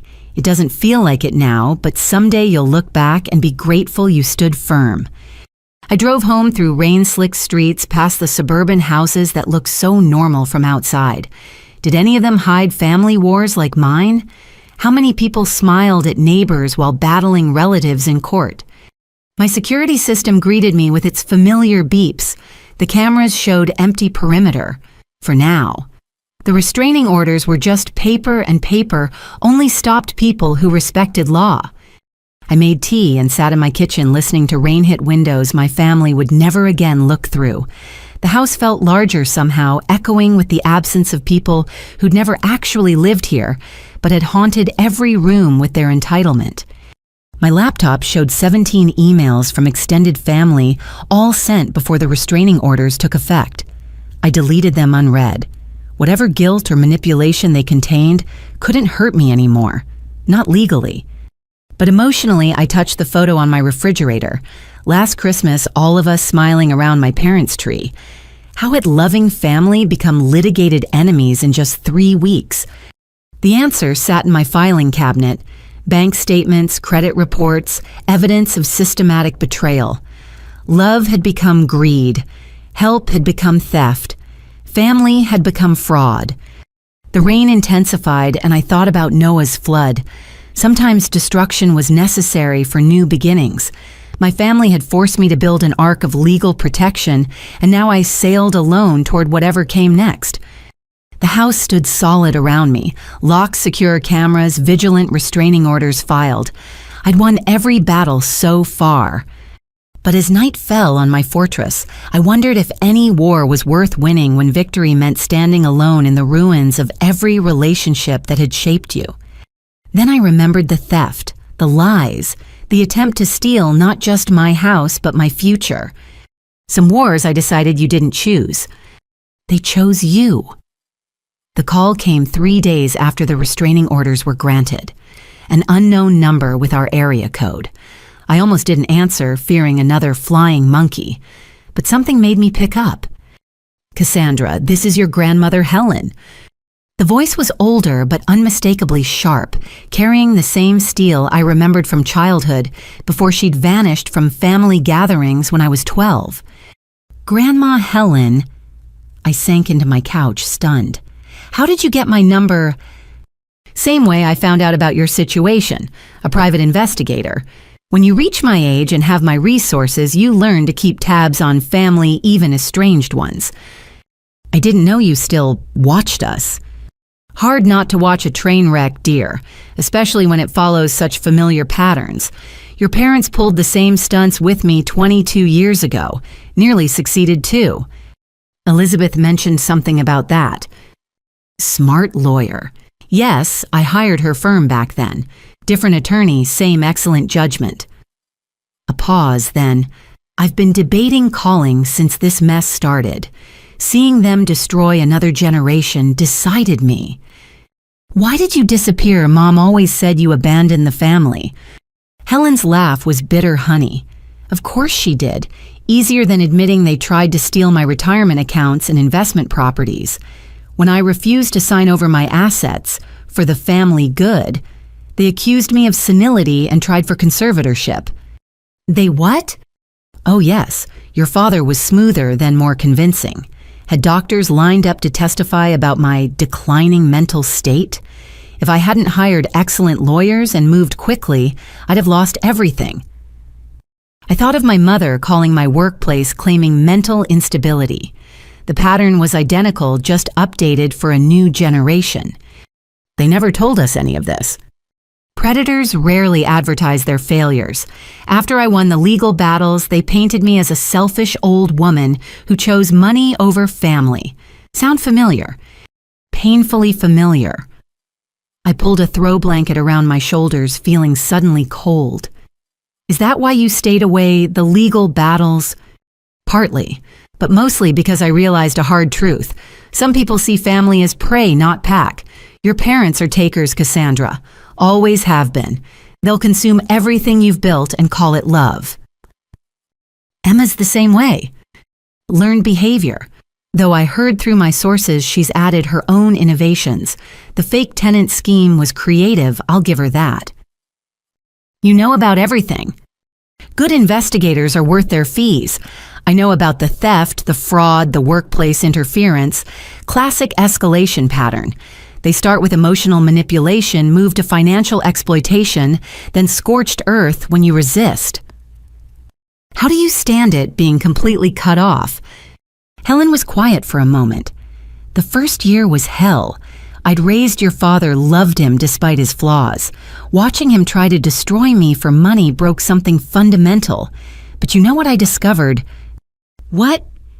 Peace. For the first time in decades. Blessed peace. No drama, no guilt trips, no constant demands disguised as emergencies.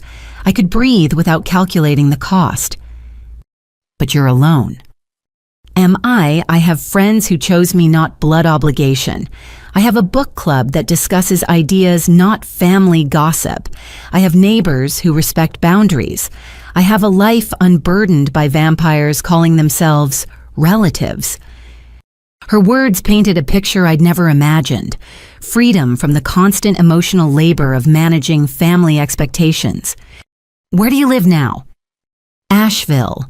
Lovely mountain home with gardens and no forwarding address your parents can find.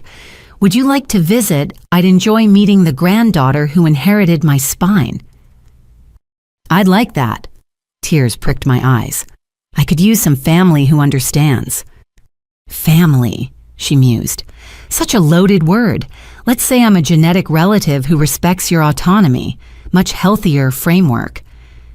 Grandma Helen, did you keep documentation from your battles with them? My lawyer mentioned you might share it. Everything. 22 years of evidence that this is pattern, not isolated incident. Your parents have a history.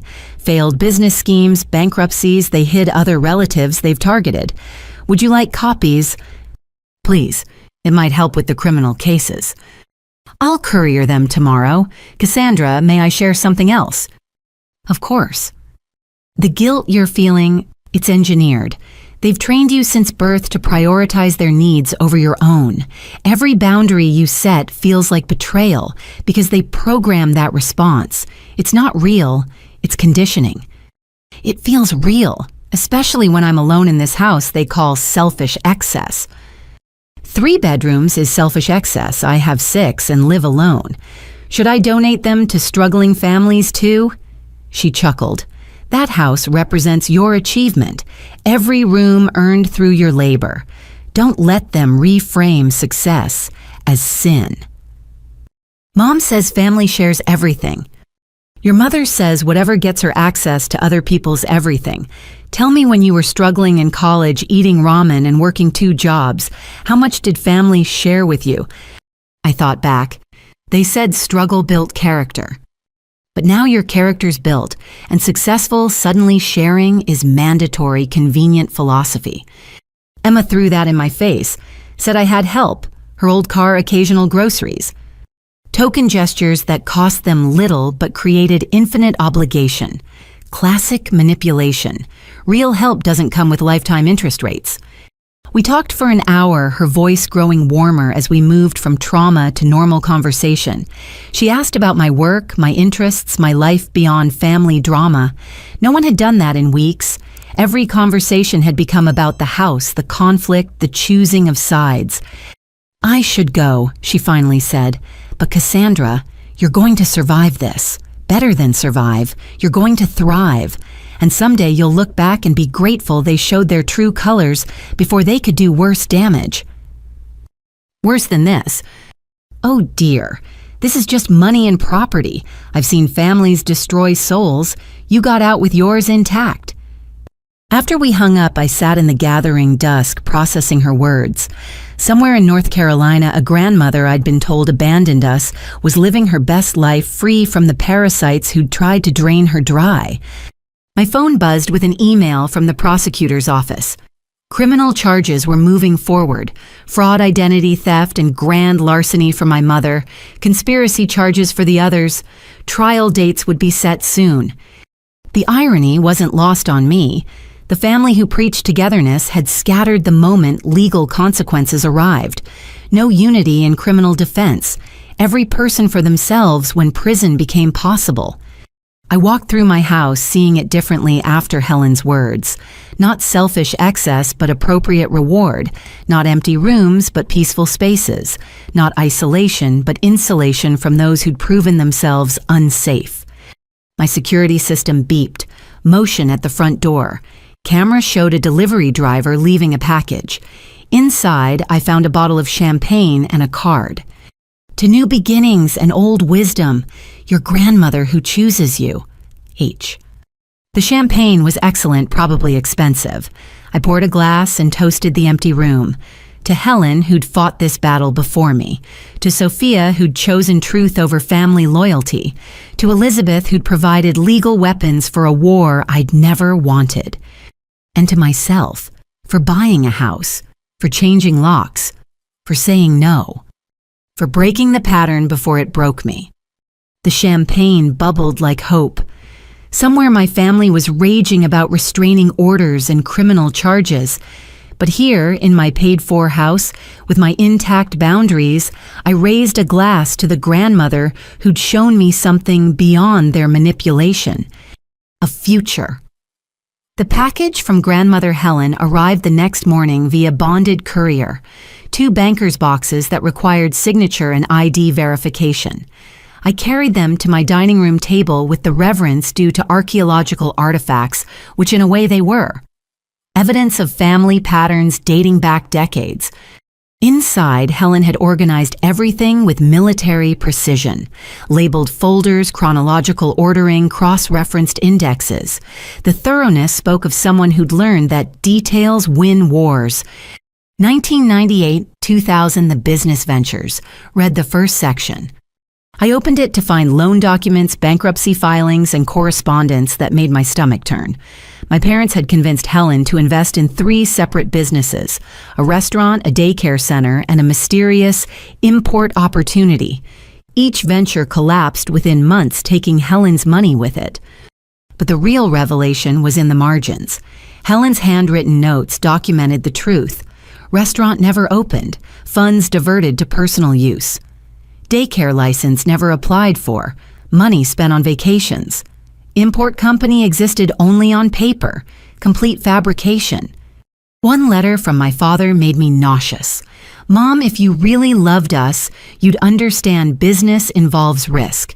Your hesitation to help further shows how material wealth has corrupted your priorities. The same manipulation, the same guilt, the same reframing of theft as love.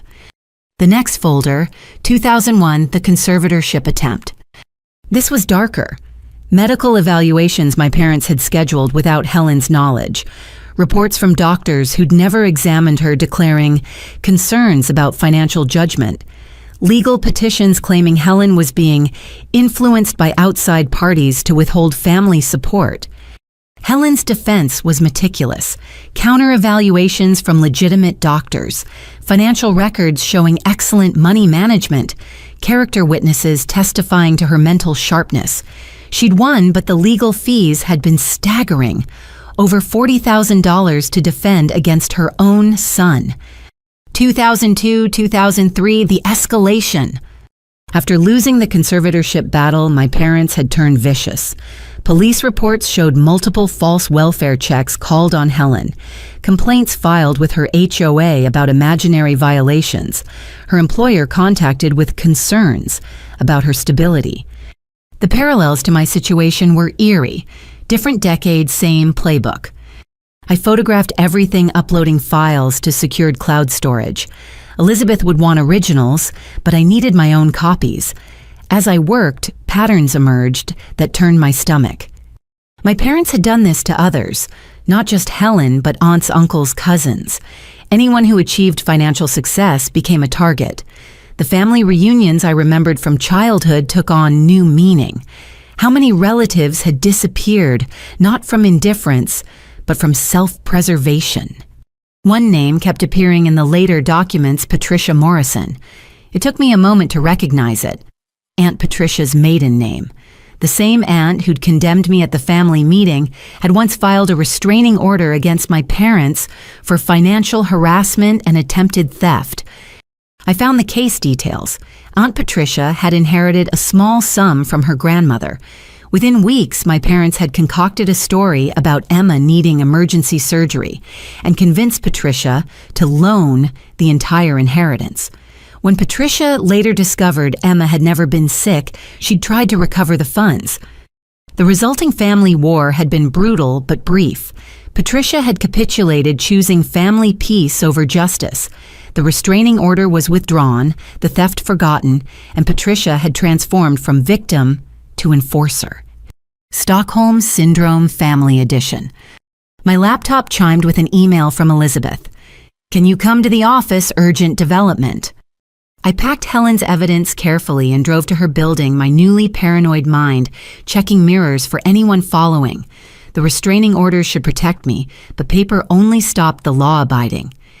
Elizabeth met me in the lobby, her expression grim. "Conference room 3, we have a situation." Inside, Marcus Chen was already set up with multiple screens showing financial data. "What's wrong?" I set down the boxes from Helen. "Your family just escalated beyond anything we anticipated," Elizabeth began. "Marcus discovered something during routine monitoring." He turned a screen toward me. "Remember how we froze your credit standard identity theft protection?" "Yes." "Well, that only works for credit applications in your actual name. Your family got creative." The screen showed business registration documents. 3 separate LLCs registered in Delaware, all using variations of my name and social security number. Each LLC had applied for business credit lines, some already approved. They created fake companies in my name with sophisticated documentation, fake contracts, revenue projections, even tax ID numbers that trace back to you. Total credit exposure across all 3 over $200,000. The room spun. 200,000. And that's just what we've found so far. Delaware's privacy laws make tracking difficult. There could be more. Elizabeth pulled up another document. It gets worse. One LLC already defaulted on the equipment loan. Guess who's being sued? But I didn't sign anything. I didn't create these companies. Proving that takes time. Meanwhile, your credit is destroyed and lawsuits pile up. She paused. "This is beyond family fraud, Cassandra. This is organized crime." I sank into a chair, overwhelmed. Every time I thought I'd seen the depths of their betrayal, a new chasm opened. How do we fight this? Aggressively. FBI involvement now. This crosses state lines. Federal charges carry real prison time. But Elizabeth hesitated. "What? Your parents are facing potential decades in prison. Your mother especially as the primary name on most fraud. Are you prepared for that? Was I, the woman who'd sung me lullabies, facing 20 years in federal prison? But then I thought of the systematic destruction they'd attempted, of Helen fighting the same battle 20 years ago, of Aunt Patricia, and who knows how many others. They prepared for it when they committed the crimes." I said finally. "I'm just defending myself." Marcus pulled up more screens. "There's something else. The private investigator tracking your family's activities, he found where the stolen money went." Bank records filled the screen. The $5,000 from my savings had immediately transferred to multiple accounts. Some went to Emma and Brad, but the largest portion, $3,000, had gone to a casino account in my father's name. They stole my savings for gambling. "Your father has markers at 3 casinos, owes over $50,000. The house scheme wasn't just about Emma, it was about their own debts." Each revelation felt like another death. The parents I'd thought were misguided were actually desperate gamblers willing to destroy their daughter for casino money. "The evidence from your grandmother," Elizabeth gestured to my boxes, "documents everything. They've been doing this for decades." We spent 3 hours reviewing Helen's files, building a RICO case that showed clear patterns of organized fraud. By the time we finished, the conference table looked like a crime scene photo. Evidence of financial murder spread across its surface. With this, Elizabeth said, finally, we can destroy them. Completely. Every scheme exposed, every victim identified, every crime prosecuted. But Cassandra, this will be public. Media will cover it. Your family's destruction will be complete and visible. As opposed to my private destruction, they planned. She smiled grimly. Fair point. Marcus, contact the FBI. Let's turn over everything. As Marcus made calls, I stared at the evidence surrounding me. 22 years of fraud, dozens of victims, hundreds of thousands stolen, all by people who preached family values while picking family pockets. My phone buzzed with a text from an unknown number. I almost ignored it, then recognized the area code, Asheville, where Helen lived.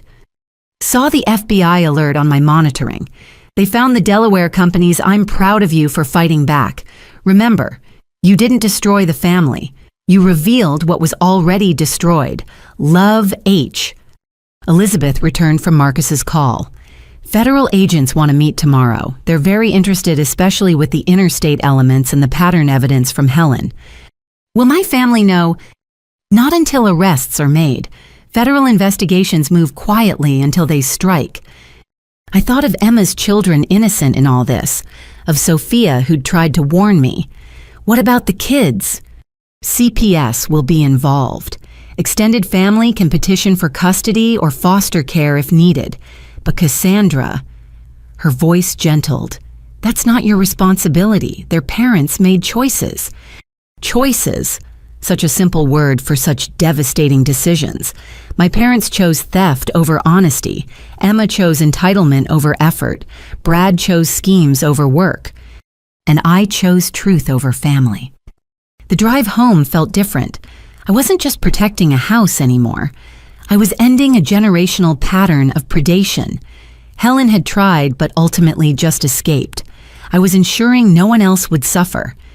My security system welcomed me home to my fortress. But for the first time since this began, the house felt less like a bunker and more like evidence of victory. They'd wanted to steal it. Instead, their attempts had exposed crimes that would end their ability to steal from anyone. I poured a glass of Helen's champagne and made a toast to unintended consequences. My family had declared war on the wrong person at the wrong time, with the wrong methods. Tomorrow, the FBI would begin dismantling their fraud network. But tonight, I sat surrounded by evidence of their lifetime of crimes, grateful for a grandmother who documented everything and a lawyer who'd known exactly how to use it. The house was mine. The evidence was damning. And the family who'd tried to destroy me had only destroyed themselves. Poetic justice delivered with federal authority. The FBI raid happened at dawn 3 days later. I knew because Agent Sarah Chen called me at 6:15, her voice professionally neutral. Ms. Thompson, we're executing the warrants now, simultaneous raids at 4 locations. Are you somewhere safe? I'm home, they can't come here, restraining orders. Good. Stay inside, doors locked. People do desperate things when cornered. I made coffee with shaking hands, watching news alerts pop up on my phone. Federal agents raid multiple homes in fraud investigation. No names yet, but I knew my family was waking to battering rams and Miranda rights. By 9, my lawyer called. They got everyone. Your parents, Emma, Brad, even some extended family members we didn't know were involved. It's bigger than we thought, Cassandra. How much bigger? The FBI found 12 more victims over 30 years. Your family ran a cottage industry of fraud. Helen's evidence broke it wide open. I felt numb, vindicated but empty. The family I'd loved had never existed, just predators wearing familiar faces. There's more, Elizabeth continued. Your family's lawyer, Brad's cousin. He's been disbarred pending investigation. Turns out he knew about the fraud and facilitated it. He's facing charges too. Jesus. The federal prosecutor wants to meet with you tomorrow. You're their star witness, but there's something else. Your family wants to meet. Today. Their lawyer, a real one this time, reached out. They're offering full restitution in exchange for you advocating for leniency. They want me to help them. Ironic, isn't it? They'll be brought to a neutral location, Marshall's present. You don't have to go, but it might give you closure. Closure. As if 29 years of lies could be closed like a book. But I heard myself saying yes. The meeting was arranged for that afternoon at Elizabeth's office. Federal marshals would transport my family from holding and ensure security. One last family gathering with armed guards instead of covered dishes. I arrived early, hands trembling as I signed in. Elizabeth waited with the federal prosecutor James Morrison. No relation to my employer, thankfully. Ms. Thompson. Morrison shook my hand. I want you to know how brave this is. Family cases are our hardest prosecutions because witnesses often recant. Your strength is admirable. I don't feel strong. The strongest rarely do. Now, ground rules for this meeting. No physical contact, no direct threats. If anyone becomes aggressive, marshals intervene immediately. You can leave at any time. The conference room had been arranged with 2 tables separated by several feet, close enough to talk, far enough to prevent lunging. I sat with Elizabeth while Morrison positioned himself to the side. The door opened. They looked smaller in orange jumpsuits. My father, who'd always seemed imposing, appeared shrunken. My mother's perfect hair hung limp. Emma's designer pride had withered into prisoner number 48291. Brad kept his eyes down, shoulders hunched. Behind them, 2 marshals stood alert. Cassandra. My mother spoke first, voice breaking. Sweetheart, what have you done? What have I done? The question was so absurd, I almost laughed. I reported crimes. What have you done? We're your family. You're criminals who happen to share my DNA. How can you say that? Emma leaned forward, Marshall tensing. I'm your sister. My children are your blood. Blood you were willing to spill for my house. We were desperate. She was crying now, but I'd seen her tears weaponized too often to care. Do you know what it's like watching your sister have everything while your babies suffer? Your babies suffered because their parents chose crime over work. Work. Brad finally looked up, eyes blazing. I work physical labor that breaks bodies while you sit at computers getting rich. Getting rich, I make $60,000 a year and saved every penny for that house. Pennies, my father spat, while we juggled real expenses, while we sacrificed. Sacrificed you stole from Grandma Helen, from Aunt Patricia, from dozens of people who trusted you. We borrowed during hard times. You ran fraud schemes for 30 years. I pulled out Helen's documents, slamming them on the table. Restaurant that never opened, daycare that was fantasy import business that existed only to steal money. That's not borrowing. That's professional theft. Silence. For the first time, faced with evidence of their decades of crime, they had no manipulation ready. You want to know what I've done? I continued. I've ended it. No more victims. No more borrowing that's never repaid. No more family members disappearing when they realize what you are. What we are... My mother's voice turned venomous. We're people who stayed together, who chose family over money, unlike Helen who abandoned us, unlike Patricia who betrayed us, unlike you. Helen didn't abandon you. She escaped. Patricia didn't betray you. She tried to protect herself before you broke her down. And me, I'm just the first one strong enough to hold you accountable. Accountable. My father laughed bitterly. Your mother faces 20 years. I face 15. Emma and Brad 10 each. Even cousins who just helped with paperwork face 5. That's your accountability, destroying your entire family. You destroyed yourselves the moment you chose crime. We chose survival. By stealing from your own mother, by defrauding your daughter, by running credit scams on anyone who achieved success. That's not survival. That's predation. Emma sobbed louder. My babies will go to foster care because of you. They'll go to foster care because their parents are criminals. Sophia already asked to live with me. That stopped her cold. What? Your 13-year-old daughter has been documenting your crimes for months. She's been secretly recording your planning sessions, your fraud discussions, your manipulation tactics. She's testifying for the prosecution." The blood drained from Emma's face. "You turned my daughter against me. You turned your daughter against you by making her witness to fraud. She came to me because she was tired of watching her parents scheme instead of work. You poisoned her mind." "I offered her truth, something foreign in your household." Brad lunged up Marshall, immediately restraining him. "You self-righteous bitch, you've destroyed everything." "Sit down," the marshal commanded, hand on his weapon. Morrison spoke for the first time. "Mr. Thompson, control yourself, or this meeting ends." Brad sat, but his rage filled the room. "You want truth, Cassie. Here's truth. We targeted you because you were always separate, always thought you were better. Too good for family gatherings, too important with your college degree and office job. I went to every gathering until I realized they were hunting grounds. You didn't target me because I was separate.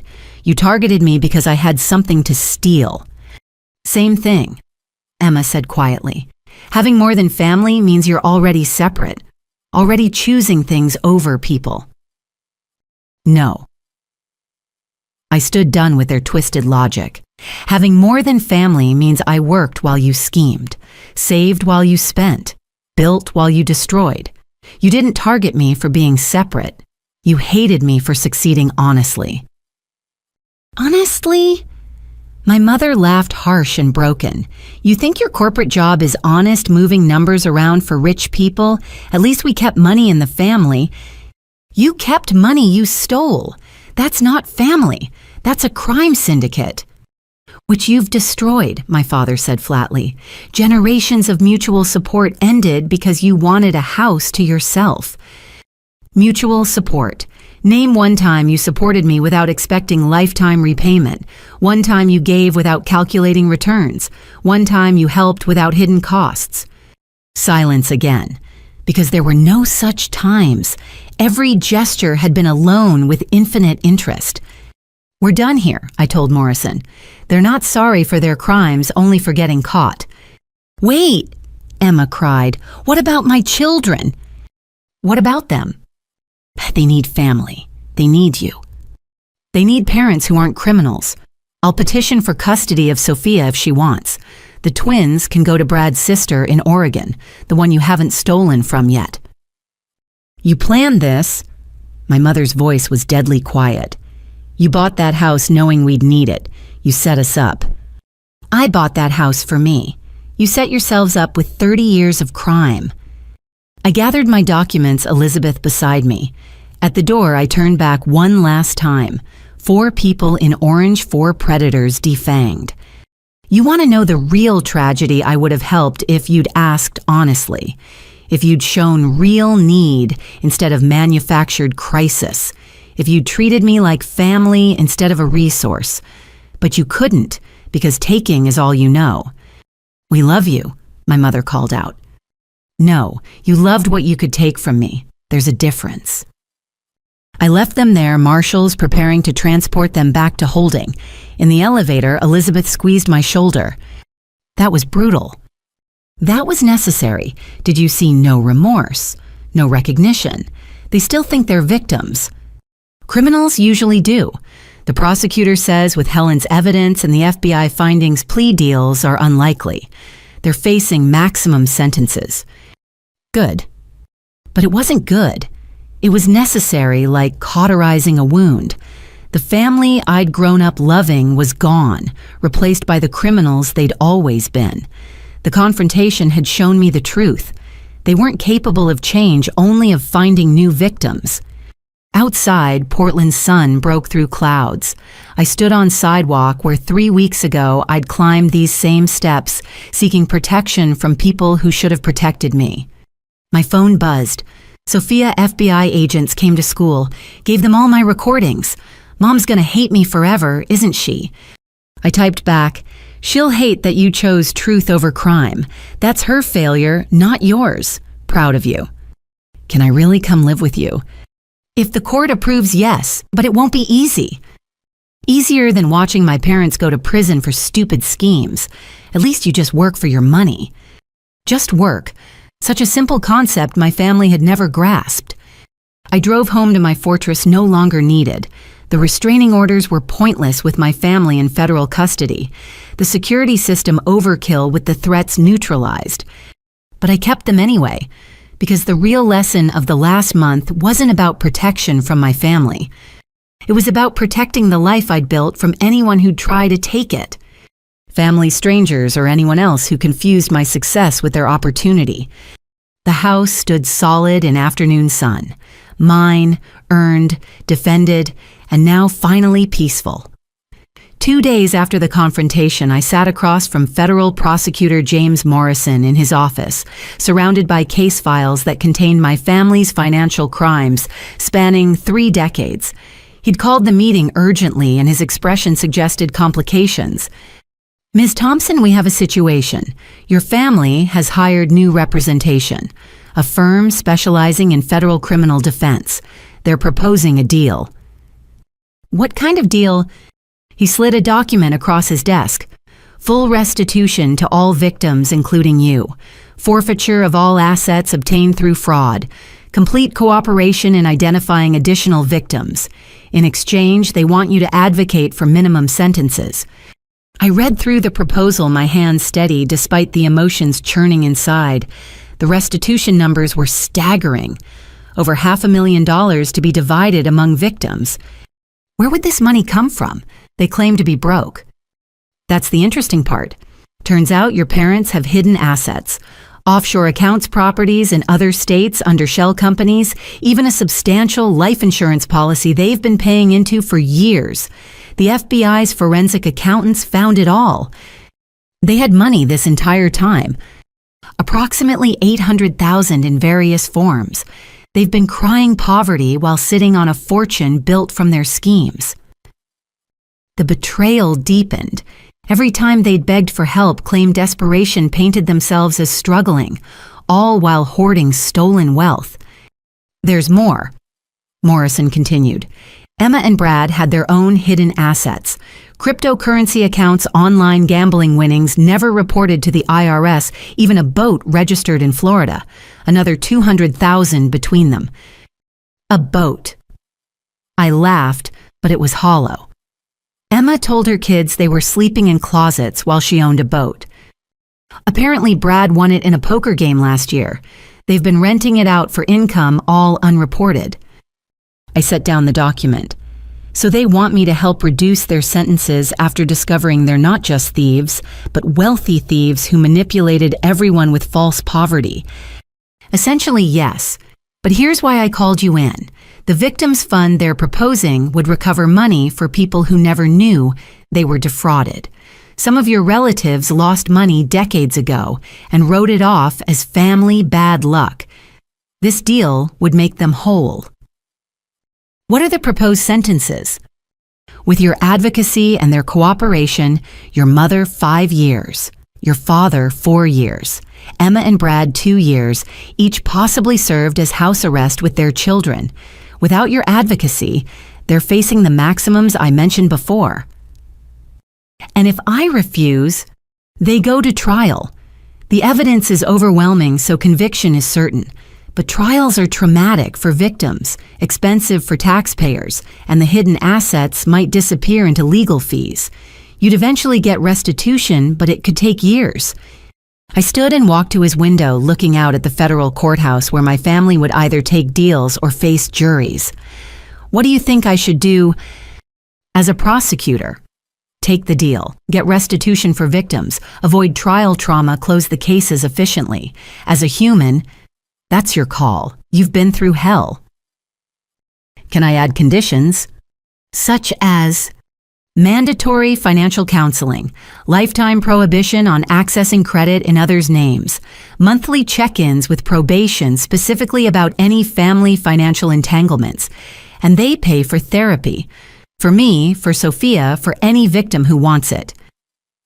Morrison made notes. I can propose those additions. Anything else? They acknowledge in writing the full extent of their crimes. No minimizing, no excuses. No blame shifting. A complete admission that details every scheme, every victim, every dollar stolen. That's harsh. That's accountability. They want my help. They give me truth, all of it, on record. I'll present it to their lawyers. You have 48 hours to decide. I left his office and drove aimlessly, eventually finding myself at Mount Tabor Park, walking the trails I called Grandmother Helen. They found the hidden money. She wasn't surprised. Of course they did. Your parents always were squirrels hoarding nuts while crying starvation. Should I help them? Wrong question, dear. Should you help their other victims? That's what this is really about. But it feels like letting them win. Shorter sentences for decades of crime. Prison isn't winning, Cassandra. It's consequence. Whether it's 5 years or 15, they're felons forever.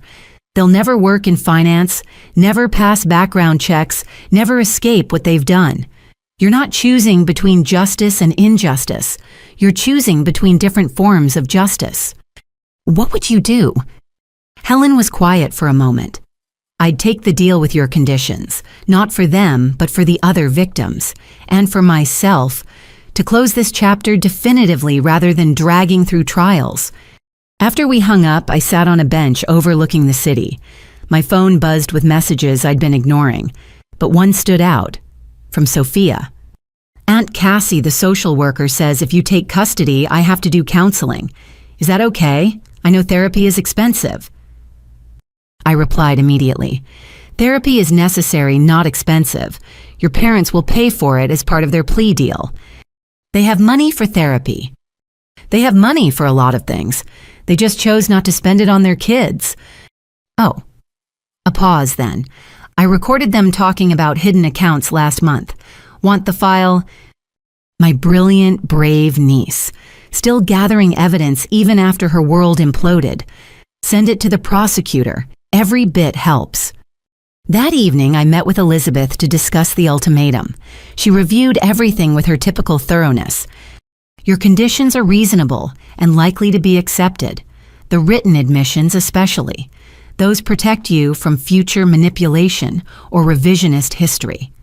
Will they actually serve time? With these deals, yes. Federal prison, not county jail. Your parents will likely go to minimum security, but it's still prison. Emma and Brad might get ankle monitors if the judge considers their children, but that's house arrest, not freedom. And the restitution. Paid from seized assets before they can touch a penny. You'll receive approximately $60,000. Your stolen savings, the fraudulent charges, plus damages. Other victims will be made whole. It's a good deal, Cassandra. Then why do I feel like I'm betraying justice? Because you're a good person who was raised by criminals. They programmed you to feel guilty for protecting yourself. This isn't betrayal, it's mercy. More than they showed their victims. I made my decision that night alone in my house that had started everything. The building that my family saw as their entitlement had become the catalyst for their downfall. Poetic justice in 3 bedrooms and 2 baths. The next morning I called Morrison. I'll accept the deal with my conditions, but I want to be there when they sign the admissions. I want to hear them acknowledge every crime. That can be arranged. Their lawyers have already agreed to your terms. They're desperate to avoid maximum sentences. 2 days later, I sat in a federal building conference room as my family signed their confessions. 23 pages detailing 30 years of fraud. Each signature another nail in the coffin of their false narratives. My mother's hand shook as she signed.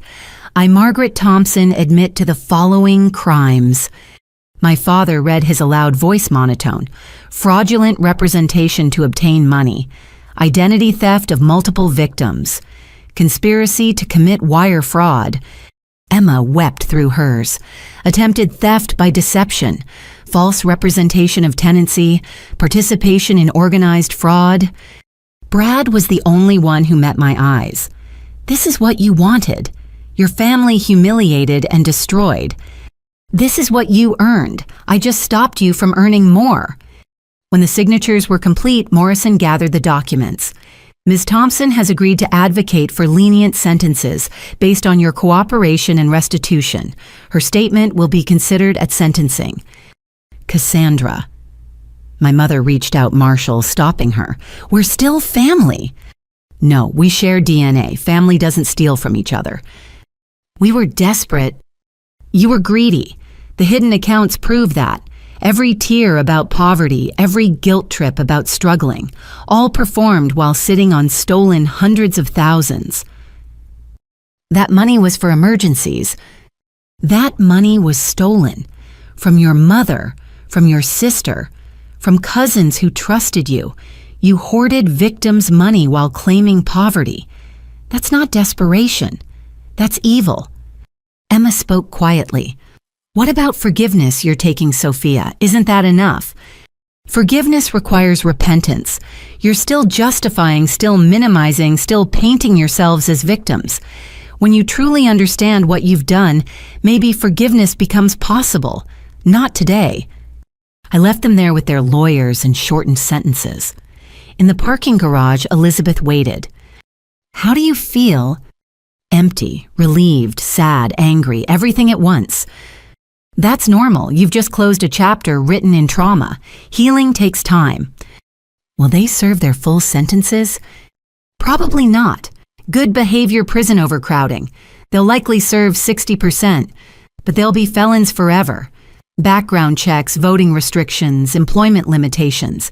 They traded their futures for your house and lost both. I drove home thinking about ultimatums. They'd given me one first. Surrender your house or lose your family. I'd countered with my own, admit your crimes or face maximum consequences. In the end, we'd both followed through. They'd lost family and freedom. I'd lost family, but gained freedom. The math, like everything else they'd taught me, didn't add up the way they'd expected. But for the first time in my life, the equation balanced in my favor. 6 months after the confrontation, I stood in a federal courtroom watching my family receive their sentences. The plea deals had gone through, my victim impact statement had been read, and now Judge Catherine Walsh delivered the consequences of 30 years of fraud. Margaret Thompson, you are sentenced to 60 months in federal prison followed by 3 years supervised release. You will pay restitution as previously agreed and attend mandatory financial counseling. My mother stood straight, finally looking her age. The designer clothes had been replaced by a conservative suit, probably borrowed from her lawyer. She'd aged a decade in 6 months. Richard Thompson, 48 months federal prison, 3 years supervised release, full restitution, and lifetime prohibition on financial services work. My father nodded once his usual bluster completely deflated. The man who'd preached family values while stealing from his own mother looked broken. Emma Morrison, 24 months federal prison with recommendation for minimum security facility, followed by 2 years house arrest with electronic monitoring, custody arrangements for minor children to be determined by family court. Emma sobbed quietly. Her children sat in the back row, Sophia with me, the twins, with Brad's sister who'd flown in from Oregon. They decided seeing their parents sentenced was important for closure, though I questioned the wisdom. Bradley Morrison, 24 months federal prison, 2 years supervised release. The court notes your cooperation in identifying cryptocurrency assets hidden from initial disclosure. Brad had turned state's evidence against my parents for a reduced sentence, proving there was truly no honor among thieves, even married ones. Before we conclude, Judge Walsh continued, I want to address something. In 30 years on the bench, I've rarely seen family fraud of this magnitude. The defendants didn't just steal money, they stole trust, security, and peace of mind from dozens of victims. She looked directly at my parents. You raised your children to be either victims or predators. That Ms. Cassandra Thompson broke this cycle shows remarkable strength. That Ms. Sophia Morrison chose truth over family loyalty at 13 shows the pattern can end. The court orders immediate remand to custody. Sentences begin today. The marshals moved forward. My mother turned, searching for me in the gallery. Our eyes met across the courtroom. 30 years of complicated love reduced to this moment. "I'm sorry," she mouthed. I nodded once. Not forgiveness, just acknowledgement. She'd finally apologized without qualifiers or manipulation. Too late to matter, but something. They were led away in chains and I felt nothing. The crushing grief I'd expected didn't come, just empty resolution like finishing a difficult book. Outside the courthouse, Portland's December rain felt cleansing. Sophia stood beside me, nearly as tall as me now, holding her younger sister's hands. "Is it over?" Mia asked, 7 years old and confused by everything. "The court part is over," I told her gently. "The healing part is just beginning." Brad's sister, Diane, approached carefully. "Thank you for everything you've done for the girls. I know this wasn't easy." "None of it was easy. How are you managing?" "Day by day. The twins are in therapy doing better. My husband's been wonderful about the sudden expansion of our family."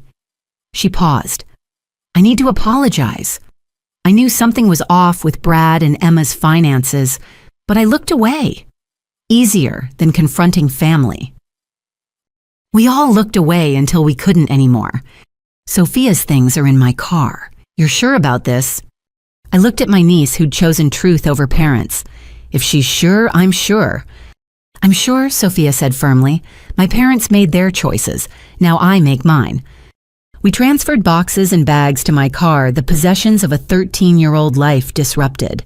The twins hugged their sister goodbye promises to video chat daily, to visit monthly, to stay sisters, despite separation. Elizabeth met us at my house, Sophia's house now too. We'd spent weeks preparing converting my office to a teenager's bedroom, enrolling her in the local school, setting up counseling. "How was it?" Elizabeth asked. "Final," I said simply. "They're gone, the money's being distributed, the crimes are public record. It's done." "Except the healing part," she reminded me gently. That evening, Sophia and I unpacked her room. Posters replaced my professional certificates. Young adult novels filled shelves that had held financial guides. The space transformed from office to sanctuary. Aunt Cassie. She held a photo, their last family Christmas before everything exploded. "Do you think they ever really loved us? Or were we always just opportunities?" I sat on her new bed, choosing words carefully. I think love and greed got tangled in their minds until they couldn't tell the difference. They loved us the only way they knew how, possessively, conditionally, destructively. But yes, underneath all the schemes, I think there was love, just not the healthy kind. Is that why you fought so hard? Because you loved them too? I fought because I loved myself more than I feared their anger. That's the lesson, Sophia. Love people, but love yourself enough to say no when they harm you. She nodded, wise beyond her years. That's why I recorded them. I loved them, but loved truth more. And that took incredible courage. We ordered pizza that night, eating in the kitchen that Emma had wanted to renovate with stolen money. The house felt different with a teenager in it. Less fortress, more home. Music drifted from Sophia's room as she video chatted with friends from her old school. My phone rang, grandmother Helen. "I heard about the sentencing. How are you holding up?" "Honestly, I'm relieved and tired and ready to move forward." "That's my granddaughter. And how's my great-granddaughter settling in?" "Playing music too loud and leaving shoes everywhere. It's wonderful." Helen laughed. "Normal teenage chaos. Healing already. I'm proud of you both. When can you visit? Sophia wants to meet you." "Next month. I'll bring photo albums. The real family history, not the sanitized version your parents peddled." After we hung up, I found Sophia in the living room doing homework on the couch. "This is weird," she said without looking up. "Good weird, but weird. 6 months ago, I was recording my parents' crimes. Now I'm doing algebra in the house they tried to steal. Life's weird sometimes, but we adapt. Are you okay, like really okay? You lost your whole family." "I didn't lose them.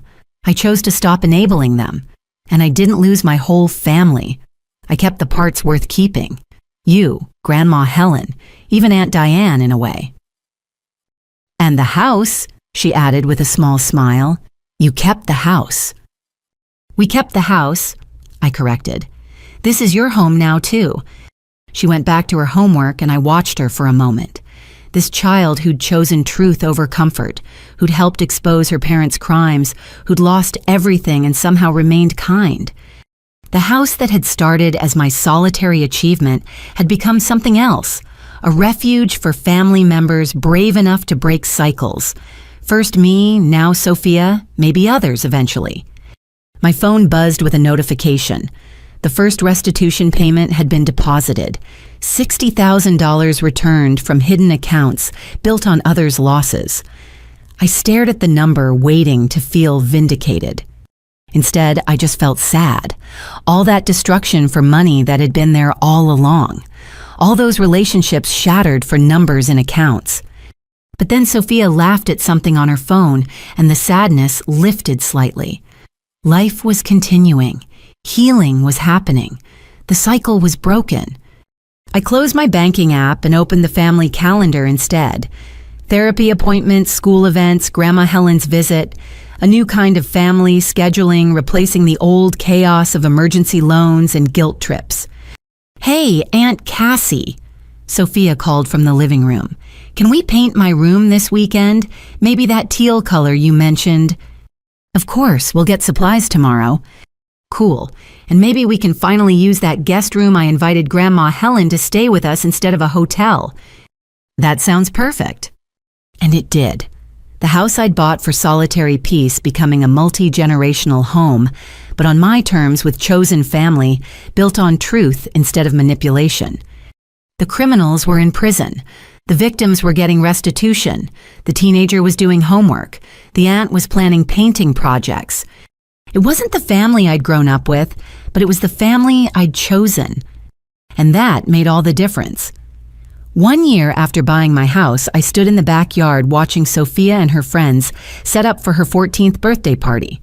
String lights twinkled in the trees I'd planted myself, and the sound of teenage laughter filled spaces that had once echoed with anger and betrayal. "Need help with those?" I called, seeing them struggle with a banner. "We got it, Aunt Cassie," Sophia called back, then whispered something that made her friends giggle.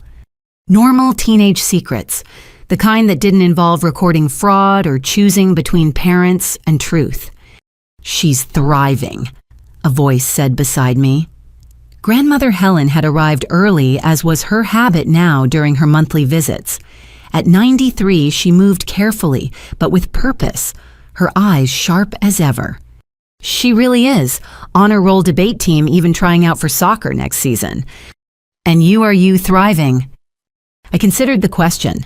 My job had welcomed me back after the forced leave my reputation actually enhanced by how I'd handled the family crisis. Morrison Investments appreciated employees who could weather storms professionally. I'd even been promoted, senior analyst now with a team of my own. "I'm peaceful," I said finally. "Is that the same as thriving?" Sometimes peace is the greatest success, dear, especially after war. We went inside where the kitchen smelled of homemade lasagna, Sophia's choice for birthday dinner. She'd learned to cook over the past year, finding comfort in creating nurturing meals so different from the chaos she'd known. Mail came. Sophia handed me a stack, then paused. "There's one from the federal prison." My stomach tightened. Letters from my parents arrived monthly, all following the same pattern. Updates on their prison life, mentions of counseling insights, carefully worded attempts at reconciliation. I read them, but hadn't responded yet. "Want me to put it in your office?" Sophia asked gently. She knew the letters affected me, though I tried to hide it. "No, I'll look at it later. Today's about you." The doorbell rang, and soon the house filled with teenagers. Sophia's new friends mixed with cousins from Brad's side. Diane had kept her promise about maintaining connections. Even the twins were there, driven up for their sister's special day. I watched from the kitchen as Sophia opened presents, her face bright with the uncomplicated joy that had been impossible a year ago. She'd adapted remarkably, throwing herself into school and friendships with the determination of someone who'd learned life could change instantly. "Cassie," Diane appeared at my elbow. "Can we talk for a minute?" We stepped onto the front porch, away from teenage chaos. "I wanted to thank you again," she began. "The twins are doing so well, and it's because Sophia blazed the trail. Knowing their sister is thriving gives them hope." "How are they handling the prison visits?" "We go monthly. It's hard, but the counselor says maintaining connection is important as long as it's healthy. Brad's different. Prison and losing everything humbled him. He's taking accountability." "And Emma?" Diane's face tightened. "Less so. She still sees herself as a victim of circumstances, but she's trying especially for the girls. Maybe that's enough for now." "Maybe." She paused. "The twins want to spend part of summer here, if that's okay. Sophia mentioned you might be taking a vacation together." "We're thinking about it. Sophia's never seen the ocean properly." "She's lucky to have you." "We're lucky to have each other." As evening fell and parents collected teenagers, I found myself alone with Sophia and Helen in the living room. The detritus of a successful party surrounded us. Empty pizza boxes scattered wrapping paper, the banner now drooping slightly. "Good birthday," I asked. "The best," Sophia said firmly. "Last year I didn't even have a party. Mom said we couldn't afford it, but now I know they had money hidden away. This year, this was real." "Everything here is real," Helen said. "Real love, real support, real boundaries. That's what makes it home." Later, after Helen had retired to the guest room and Sophia was video chatting with friends about the party, I finally opened the letter from federal prison. My mother's handwriting hadn't changed, still precise, controlled, but the words were different. "Dear Cassandra, the counselor says I should write without expecting responses, that the act of truth-telling is its own purpose. So here's truth I see now what we did. Not just the fraud, that was criminal, but what we did to you, to your spirit, to your trust. That was monstrous. I raised you to be independent, then punished you for succeeding. I taught you to work hard, then tried to steal the fruits of your labor. I said family came first while putting greed above love. Prison gives you time to think. I think about the house, not wanting it anymore, but what it represented. You achieving something we couldn't. Instead of pride, we felt envy. Instead of celebrating, we schemed. That's on us, on me. I don't expect forgiveness. The counselor says that's not mine to demand or even request. But I need you to know you did the right thing. Stopping us saved us from ourselves, even if we couldn't see it then. Your father struggles more with acceptance, but he's trying. We're both in therapy, real therapy, not the manipulation tactics we used to call emotional intelligence. Be well, be happy, be free of us until you're ready to not be if that day ever comes. All my love, the real kind this time, Mom. I set the letter down with shaking hands. It was the accountability I demanded but never expected to receive. No excuses, no blame shifting, just acknowledgement of harm done. Aunt Cassie. Sophia stood in the doorway. You okay? Yeah, sweetie, just processing. Mom's letter different this time. Your grandmother, and yes, very different. She sat beside me, teenager wisdom beyond her years. My therapist says change is possible but not guaranteed. Maybe she's actually changing. Maybe. Would you want to see her eventually? Sophia thought carefully. Not yet, maybe not ever, but I'm glad she's trying to change even if it's too late for us. Does that make sense? Perfect sense. Are you going to write back? I don't know. Maybe when I have something to say beyond I hear you. That might be enough, knowing you hear her. When had this child become so wise?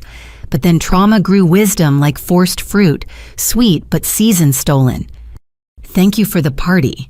Sophia hugged me suddenly. For everything. For choosing me when it cost you everyone else. I didn't lose everyone. I found the ones who mattered. She went to bed and I sat in my kitchen. Our kitchen. Thinking about beginnings. The house purchase that started everything. The family explosion that revealed everything. The year of rebuilding that changed everything. Tomorrow, Sophia had a debate tournament. Next week, Helen would visit again. Next month, maybe a vacation to the coast. Simple plans that felt miraculous after the chaos we'd survived. I thought about my family in prison learning truths they'd avoided for decades. My parents facing their choices without escape into new schemes. Emma confronting the cost of entitlement.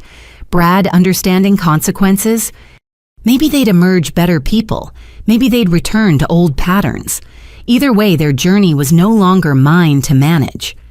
My journey was here in this house that had cost me a family but given me a future, with a teenage niece who chose truth over comfort, with a grandmother who'd blazed the trail of independence, with friends who'd stood by me during the worst year of my life. The security system I'd installed in panic was barely used now. The fortress had become a home. The empty rooms had filled with life. The silence had given way to teenager music and grandmother stories and the peculiar peace of chosen family. I pulled out my laptop and started typing. Dear Mom, I hear you. When I'm ready to say more, I will. For now, know that Sophia is thriving. The house is full of love. We're okay. Cassandra. Short, honest, bounded, like all healthy communication should be. As midnight approached on this anniversary of sorts, I walked through my house one more time. The living room where Emma had demanded entry. The kitchen where I'd discovered fraud. The office, now Sophia's sanctuary. The guest room where Helen stayed, bringing wisdom and perspective. Every room held memories of battle and recovery. But more importantly, every room held promise of futures, unencumbered by the past. My phone buzzed with a text from a number I didn't recognize. Hi, this is Amy from your mom's counseling group. She doesn't know I'm reaching out. I just wanted to say your story gives us hope. Those of us trying to break family cycles of abuse, financial, emotional, all of it. Thank you for being strong enough to say no. You saved more than yourself. I set the phone aside, touched but tired of being anyone's inspiration. I'd just been trying to keep a house, not start a movement. But maybe that's how all movements began. One person saying no, one boundary held despite the cost, one cycle broken for the next generation. I locked the doors. Regular locks, now the extreme security no longer needed. The house settled around me with familiar creaks and sighs, home sounds, safe sounds, earned sounds. 1 year ago, I'd bought a house in secret thinking I was just securing shelter. Instead, I'd started a revolution. Quiet, personal, but revolution nonetheless.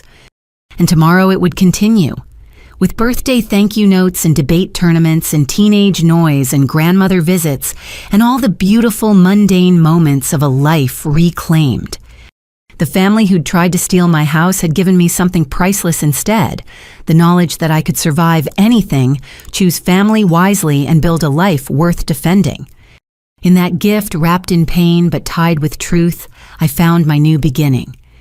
What would you do if your family felt entitled to everything you'd worked for? Have you ever had to choose between keeping the peace and protecting what's rightfully yours? I'd love to hear your thoughts in the comments below. If this story resonated with you, please consider giving it a like and subscribing to the channel. Your support helps me share more stories of people standing up for themselves against family manipulation. And if you know someone who might need to hear that it's okay to set boundaries with toxic family members, please share this video with them. Thank you for listening to my journey. Remember, sometimes the family we choose is stronger than the family we're born into. Stay strong. Trust your instincts, and never apologize for protecting what you've rightfully earned. Until next time, take care of yourselves.